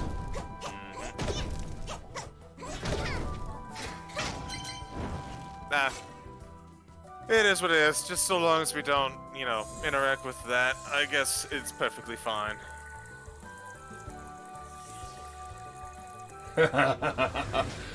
Ah, nice try, friend. Nice try. I have had enough... I have been on this campus long enough to know that trick.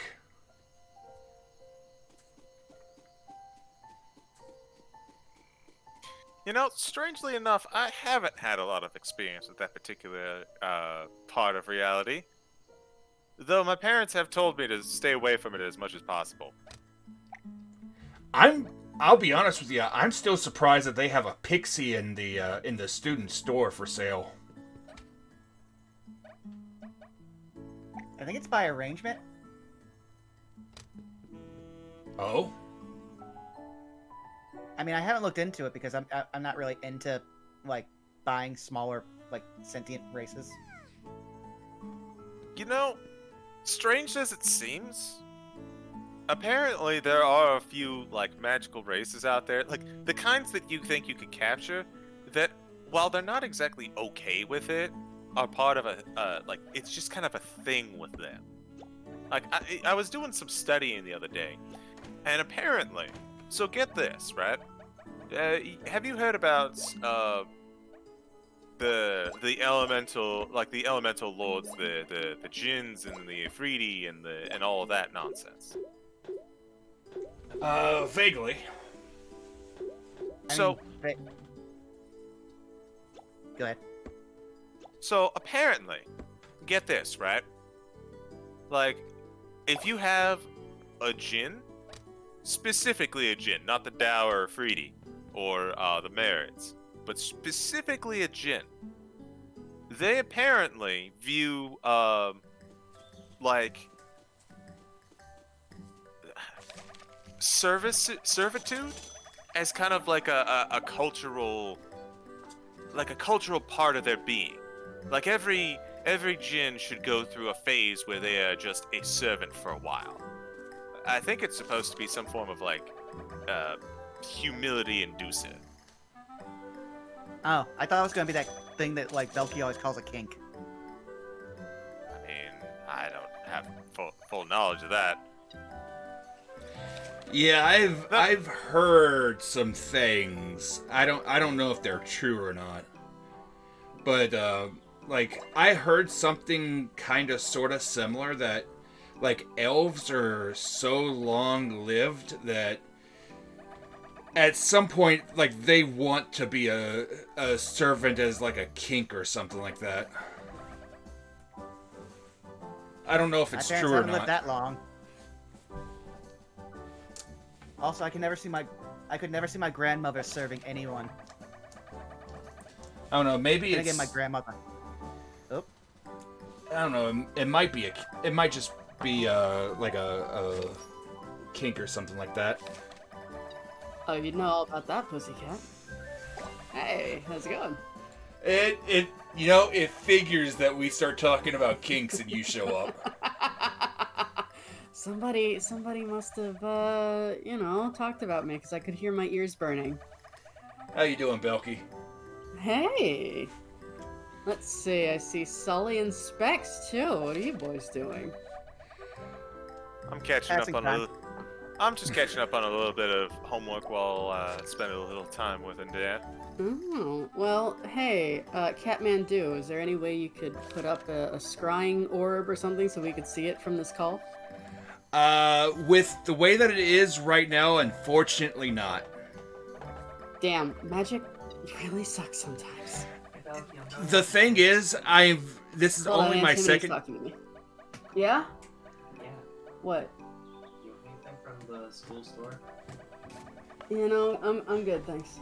Alright, well, I'm gonna go get Jose, those extra jalapeno chips. Alright. Have fun. Don't blast ass. Yeah. So, after all the money again. Sorry about that. All good. Nah, jalapenos? I don't even feel that. Well, you're a tiefling. You probably were feel it talking about as much as I do. Exactly. We were talking about that earlier. I was Really? curious. Yeah, I was curious if your spice level is about as high as mine. Yeah, probably, I imagine. We both have fire resistance, so, like, there's that. Exactly. It's the same thing about how, it's exactly about how, like, dwarves are so good at handling the ale.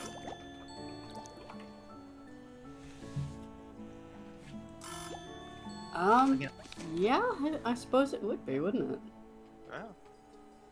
Alright. Excuse me, hiccups. Oh. Sorry, I got back from a feast. It was divine. Did you go back to the palace? No comment. Oh shit. Okay. I know. I don't have to roll an insight check on that one. Well, you know how it is. I'm telling you this because we're in another room at the moment, but I will say that my eyebrow is raised and just the one. So what is this game? Alright, so Frank gave me this. I don't know, I guess this is part of my whole apprenticeship under him. And this is a game about a cat girl that has taken over the family business. Her family has racked up a ton of debt without her knowing. So she's taken over she's the cute. family Hi. business. Mm-hmm. Sorry, Catmandu, I'm a little distracted here. Oh, and some sticky gooey stuff too. Mmm, tasty. Oh, wait until you see some of the other lads. If you are all about this now, wait until you see Alder. Oh, tonkatsu. Oh, yes, please. Oh yeah. The food in this game is phenomenal. So the cat girl, better known as Palm, comes in because she is she was an adventurer, gets brought back home. Turns out her family has gone on a massive trip. Like they're getting ready to die or something, so they're doing one final trip around the world. And so as they're coming in and running the shop, she's having to figure out how to pay all of her parents' debts that are back due. Otherwise, she's going to lose the restaurant. But the game is basically you pick up you run a restaurant. You have to go out into the world, kill creatures to harvest resources to be able to come back and be able to build up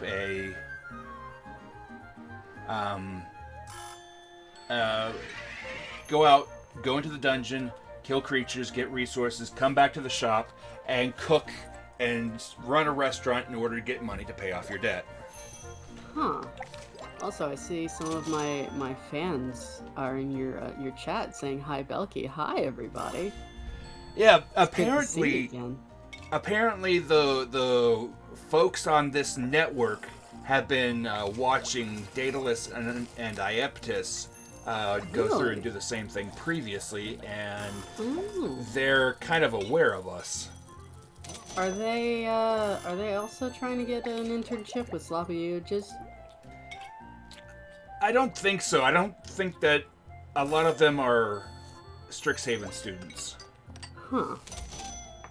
Well then, what are all these people doing here then? I'm curious. I'm told it's a chat they just like to watch as people explore new things. Well, I mean, it's not the first time I've met people who just like to watch, so you know. Me either. We have our own stream. I mean, I'm enjoying watching. I don't know if that's the same thing. Specs, it's an entirely different thing. Don't worry about it. Fair enough. I'll just label it under kink. Oh, the things.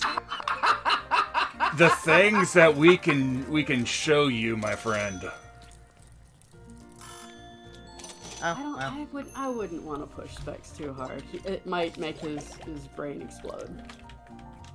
I mean, I've so far survived being attacked by living puppets. That's a little much. Also, I see a certain Frenchman in chat, or at least pseudo-Frenchman. Hi, Jake. Yeah, he raided in about an hour or two ago. He kept on saying "shame cat." I don't understand I don't understand the meaning of it. I don't see any problem, like anything that you need to be ashamed of, honestly. No. Maybe it's because you're shameless. Well, he was talking about something about recognizing an echo in like a different reality or something like that. Hey, nerds. Hey, Atimony, come on in. We're in here. Yeah. Wait a minute. Hold on a second. Hey, come on. There we go. And Yay. Girl, I thought you Weird. didn't. I thought you didn't make it on this trip. so I didn't. I'm just doing a long range talk. Hi. Oh, I get you. You're messing with this this technology that whatever this technology is that broadcasts. Yeah. Yeah, Something like it's. I don't know why. A lot of people have been kind of just messaging me like, hey. I'm just like asking for some weird stuff. I don't It's because you got the hookup, babe. Look up the what? The Puff Puff Pass. Oh, I thought you were meaning they were hooked up to the sentient head that's always laughing. That's what we What? figured powered it. So We you have get a laughing head? Is that Oh, we your got- little mechanical friend attached to your chest? No, the machine that we got to play was given to us by Morg, so we just assumed it was part parcel. Why would Oh. you play something that Morg gave you? Wait, hold on. You have something attached to you? Don't worry about it. We'll talk about it later. Do you have an incoming message from the big giant head? No, but it doesn't really talk. It looks like it's laughing, but it makes no sound. Hmm. I have no voice, but yet I must scream. Right?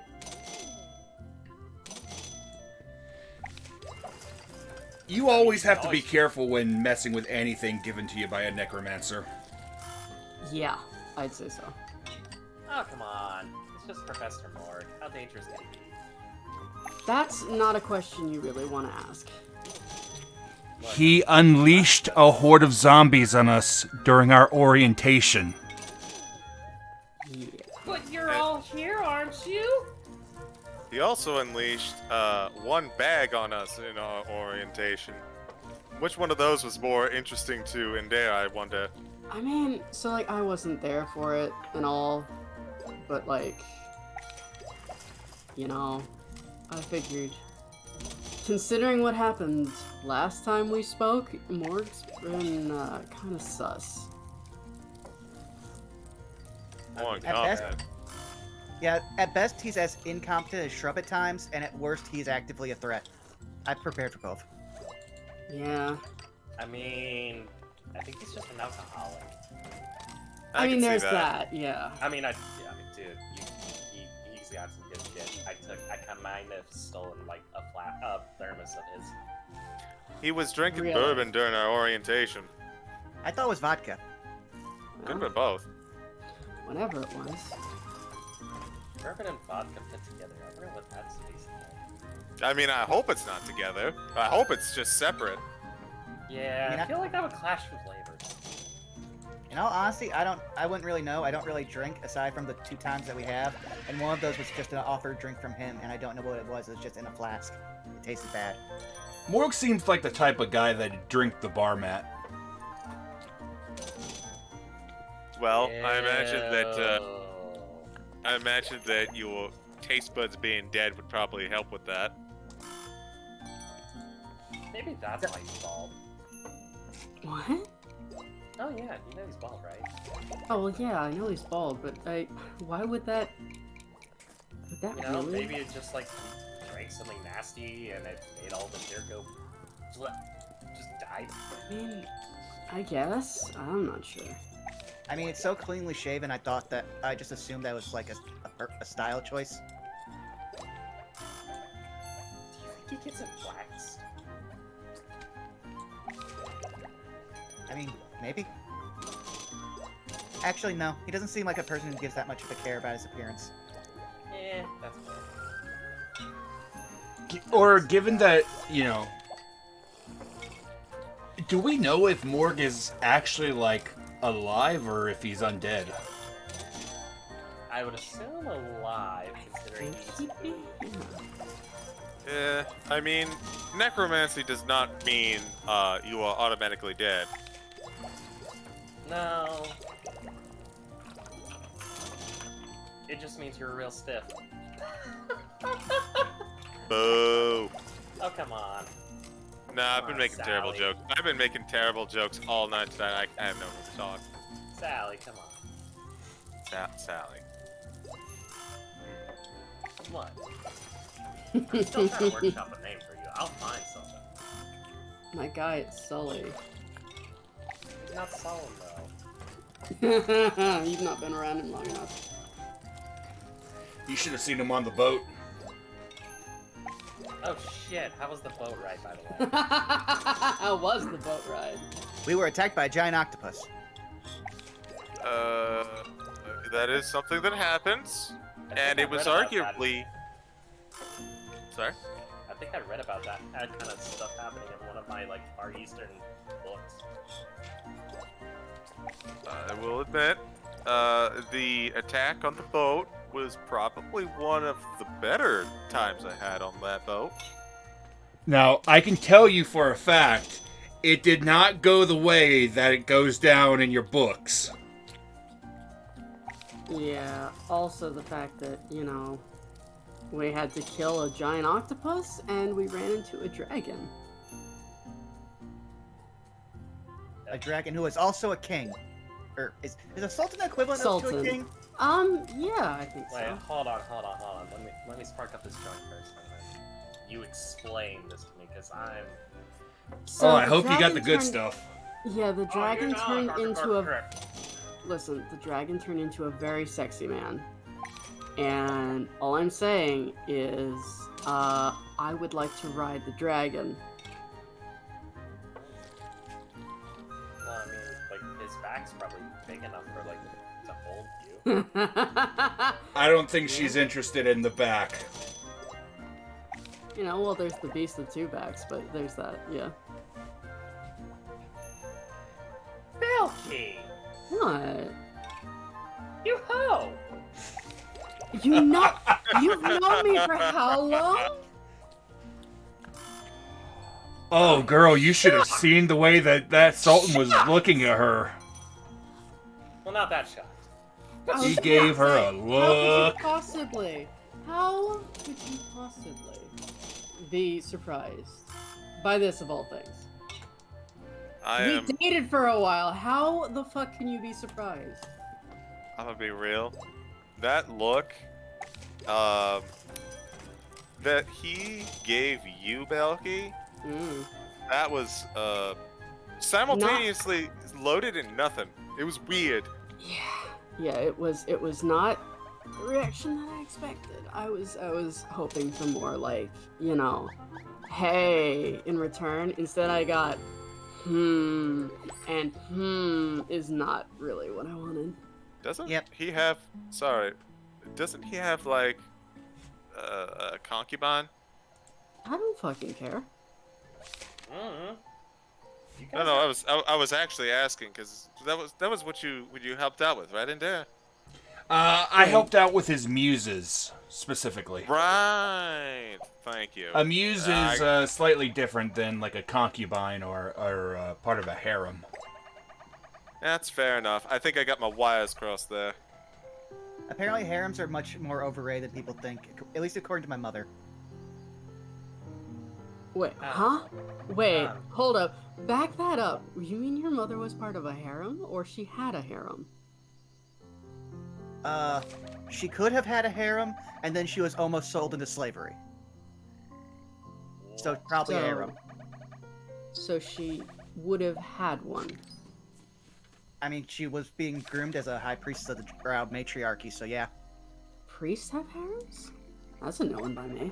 I mean, to be fair, there's like, it wouldn't surprise me. I mean, there's gotta be a couple love gods and goddesses and whatnot. Well, to be fair, Lolth is actually very pro-sex, if only because it leads to more ways of manipulation.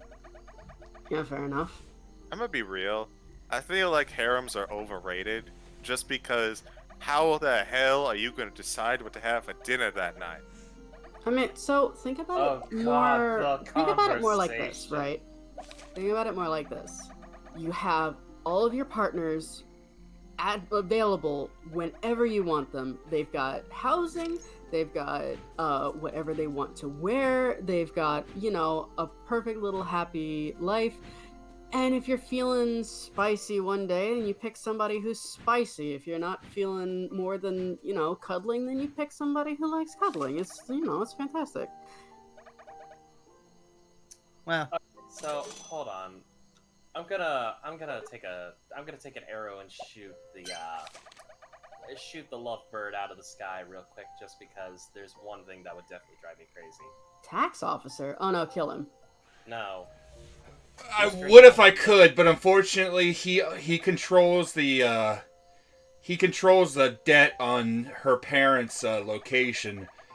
So thankfully, now that we got this debt paid off, or at least this one, we can hopefully begin to process the game normally.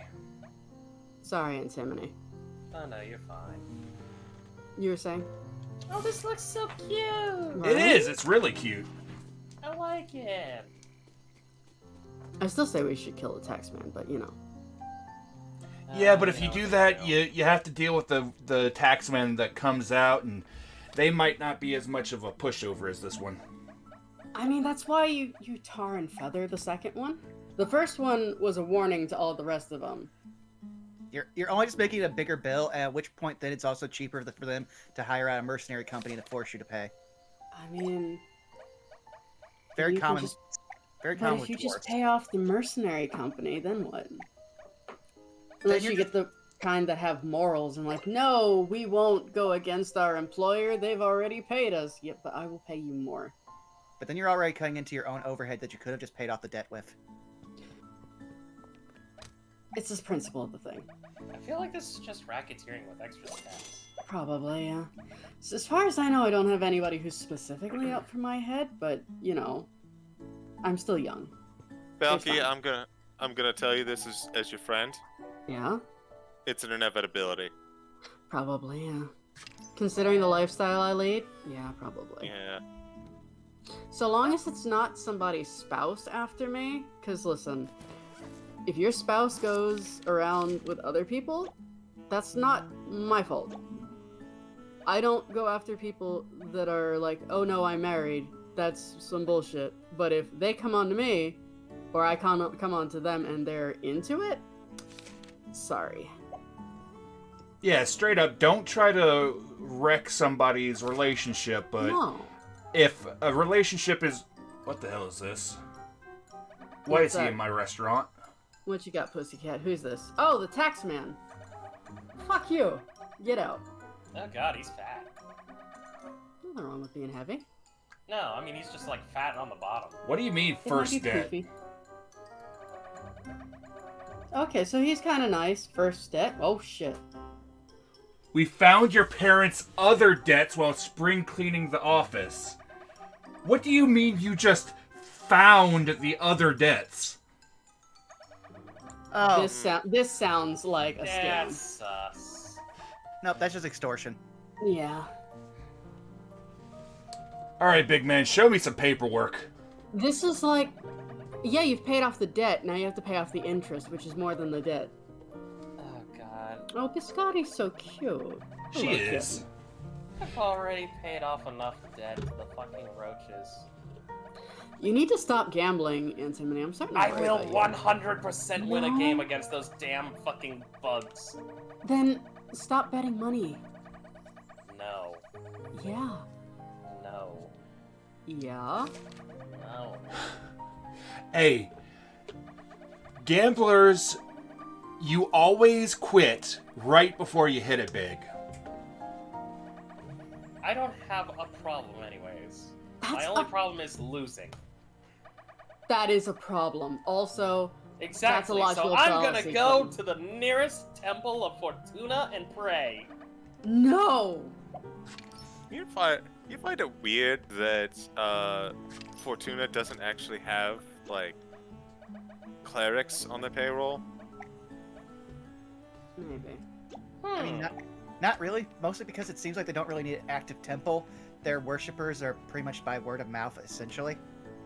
Yeah, but like, you know,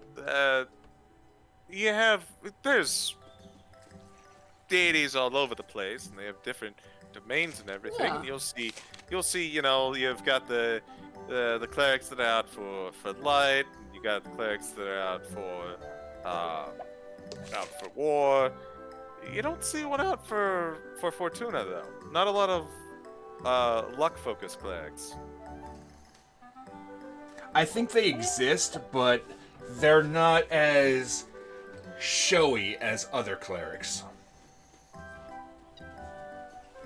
I guess that's mean- true. Actually, now that I think about it, would a club cleric just be a casino dealer? Yeah, probably. I mean, I I could see a casino being a place of worship. Wouldn't make sense. You know what? I suspect that they would actually be very popular in fight pits. Because they're there for the money, they get the power through luck and chance, so there's some sort of gambling involved. And then when the battle is concluded, they have the powers they gained from the gambling to help heal up whoever lost or whoever won. So here's the thing, right? Is it if they are getting into the fight pit and whatnot, that's more of a skill thing rather than like luck. If you're just betting on it, then yeah, but then you wouldn't need a healer. At the same time, you'd be surprised how often, you know, a fight comes down to luck rather than skill. Also, it Ain't seems that just true? A healer, It seems more but not for me. it seems more cost effective, in all honesty, to have your bookie also be your medic. Wait, hold up. Time out. I know where I started this conversation, but I have to ask. We were just in like this open meadow field where we were hunting around for things. Why are we now in like a magma cave? So, apparently by paying off the first debt, I unlocked a new area. And Biscotti was talking about how she wanted something with spice on the menu. So now, I've gone to a new area to try to unlock new recipes. Uh-huh. So, there's like no teleportation or anything, right?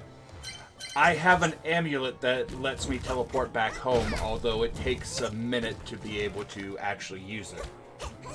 I guess I'm just curious, like, if this is still the same area as this wonderful field that we were in, and then there's this just on the opposite direction of, like, your parents' place. Yes, there is a map of the area. I miss you guys. Yeah, we miss you too. Hopefully it won't be too much longer before we can head back to the school and be able to tell you all the stories and bring you a few souvenirs. Yeah, we weren't we've- able to play at our best without you. We need our guitars. I will throw out that there's a high probability that your souvenirs involve excellent sheets and small soaps. Are you saying antimony is stinky? No, he's saying that we're going to clear out every single one of our rooms and bring everything back to Strixhaven. Yeah, that. So antimony is stinky. Got it. Sorry. And you raid the mini bar. Oh, this is on Strixhaven's dime. You better believe we're raiding the minibar. We've Good. already got so much wine. Well, technically it's actually on the Sultan's time because he put us up for the night. He did, yes. At which point it's negligible that he'd even notice. I find it surprising that this little girl can actually wield a fish with such efficiency. Is that her main weapon? It's a fish? That's a weapon that that I got for being able to come to this location. Previously, I was wielding a spatula. That's fair. I mean, All of her weapons are food-based. There's tenderizers, meat skewers, there's durian fruits, egg bombs, there's a swordfish. I've yet to have durian fruit, but I heard it is the most stinky thing that you could possibly eat. It smells horrible. I wouldn't know. man. I mean, I was only inferring that it was some kind of edibility by context, but now I know much more about this vegetable. That's a fruit. Ah, It's supposed to taste really good, which is the only reason why it's, like, something people want.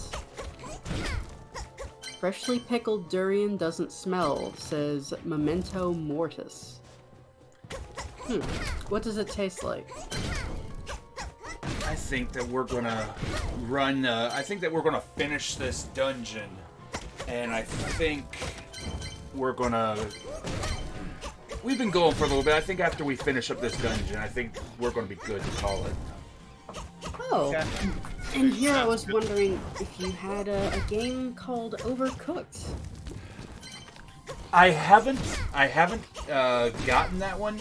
Although I've heard some good things about it. I've also heard it is rage-inducing. Well, I have the second one. So, and I have the first one, but it's not Steam powered, if you know what I mean. Uh-huh. So, if you have either of them, maybe that's something we can play in the future.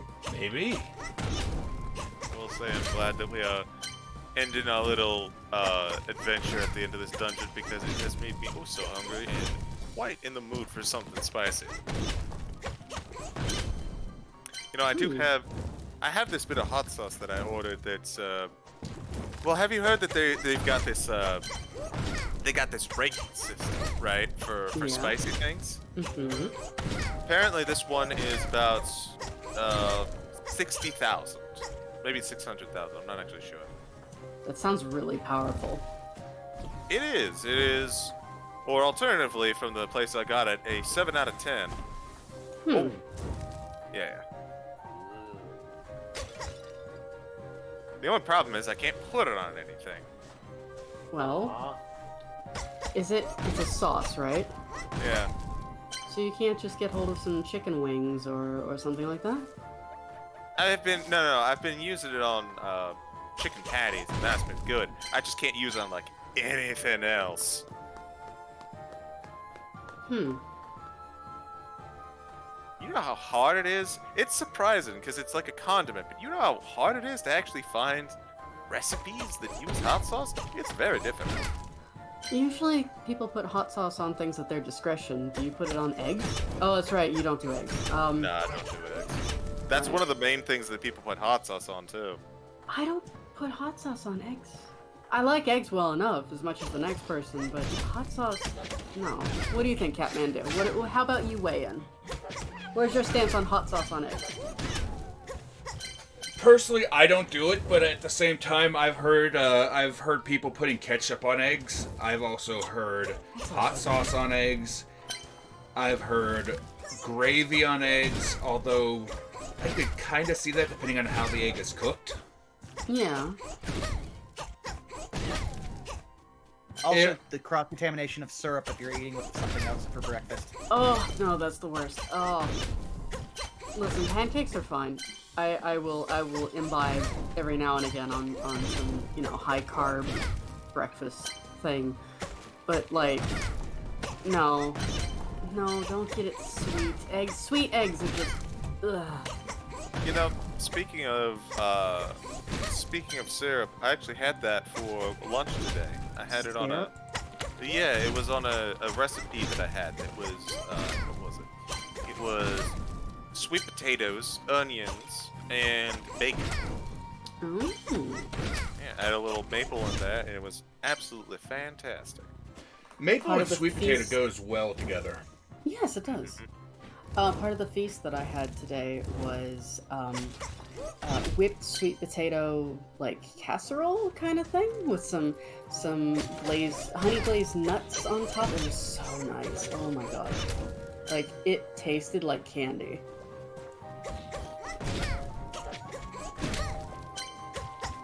Though I hear the chef only makes it once a year. Shame. Damn it. That is a shame. Alright, I'm getting more food. You all have fun. I'm just connecting to this drive call. Bye, Antimony. Have a good one. Yeah. I appreciate you hanging out with us for a little bit. Hey, no problem. I'll make sure you guys have your rooms all, safe and cleaned up. I'm not touching your room though, Daedalus. I feel like you booby trapped this. I You can need neither to confirm nor deny. Stop spending your money gambling with the roaches. Never! Oh, there she goes. Probably off to gamble with the roaches. Probably, yeah. This is why I couldn't give her my money. I didn't realize she had a gambling problem. Regardless of what she says. It doesn't help that those roaches are that damn good whenever it comes to playing cards. Yeah. Either that or they fucking cheat.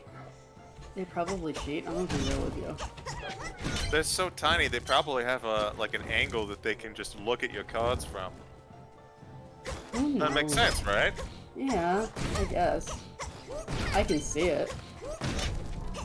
No, they can see it. That's what we're talking about. Specs, it's not. That reminds I me. meant I understand. Ah, I will say, we were talking about food, and I know you mentioned that you just see food as fuel, but we were talking about what we had today. You have anything good, Daedalus? some very good ham, some turkey, some corn. Ooh. I'm pretty minimalist. We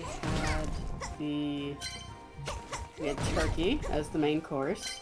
Funny that it always ends up in feast, doesn't it? We had carrots, corn, the sweet potatoes that I mentioned before. Mashed potatoes, homemade rolls. What else was there?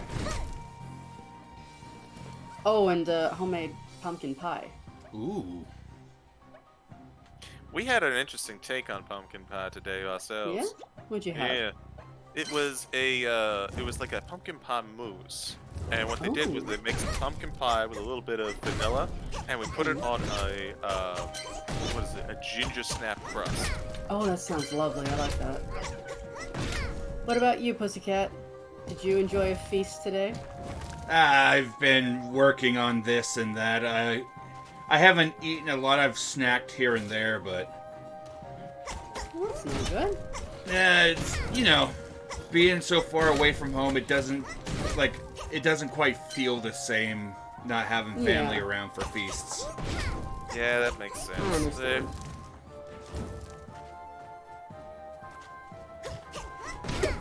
Excuse me. Pardon you. It's just hiccups. Oh, so, Belky, Yeah. can I ask you something that's a little something, I don't know, definitely not racist, but like specious?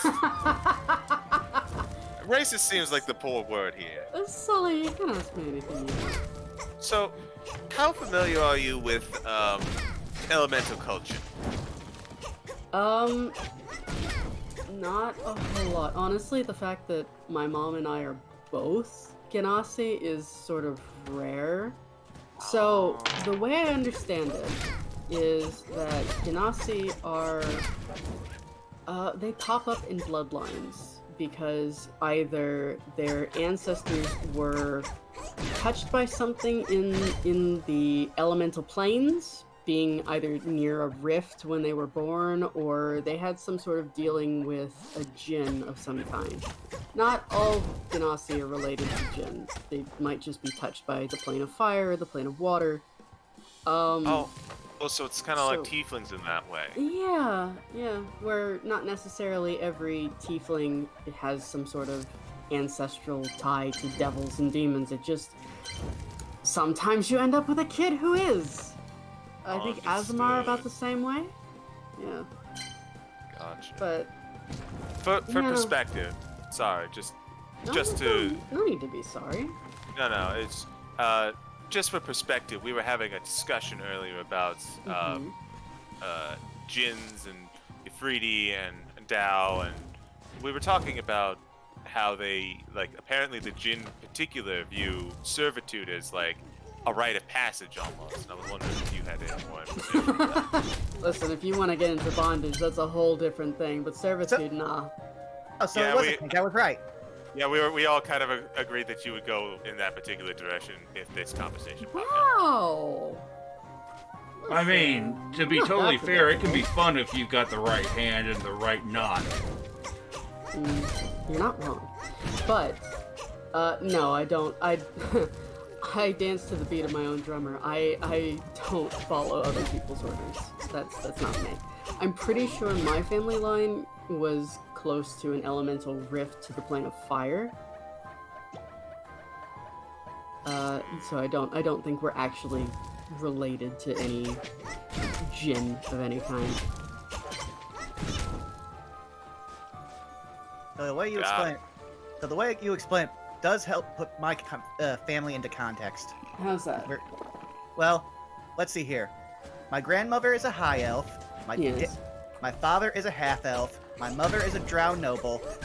My brother and sister both look like high elves, and I came out as a full drow.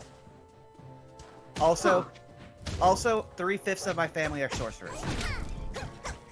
I mean, is that bad? Well, it's kind of awkward that I'm not. Well, sorceress is a genetic thing, right? Like you get it from your family line. I mean, true, but it's also very sporadic, and the fact that, like, again, it was like you and your mom, like, happened one after the other. Yeah. Well, when it happens twice after another, it becomes expected.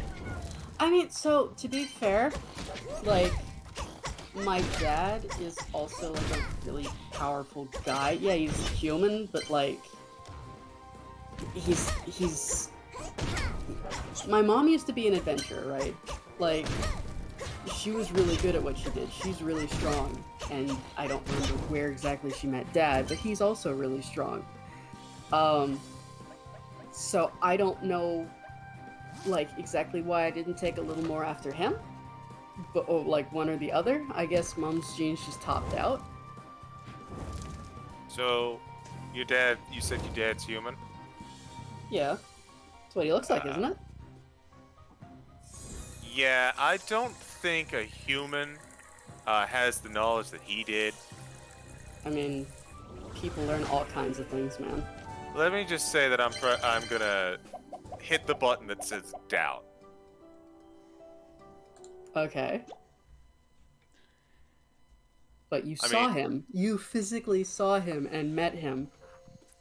Belky, my current life's goal is researching about a human-looking individual that I'm fairly certain was a dragon, so that doesn't exactly mean much to me. Okay, but like, mom fucked him, so like, yeah. That just means Okay. they have an amalgamation of sexual organs. Ugh. Look. All right, I didn't really want to, make you think of your dad's junk, but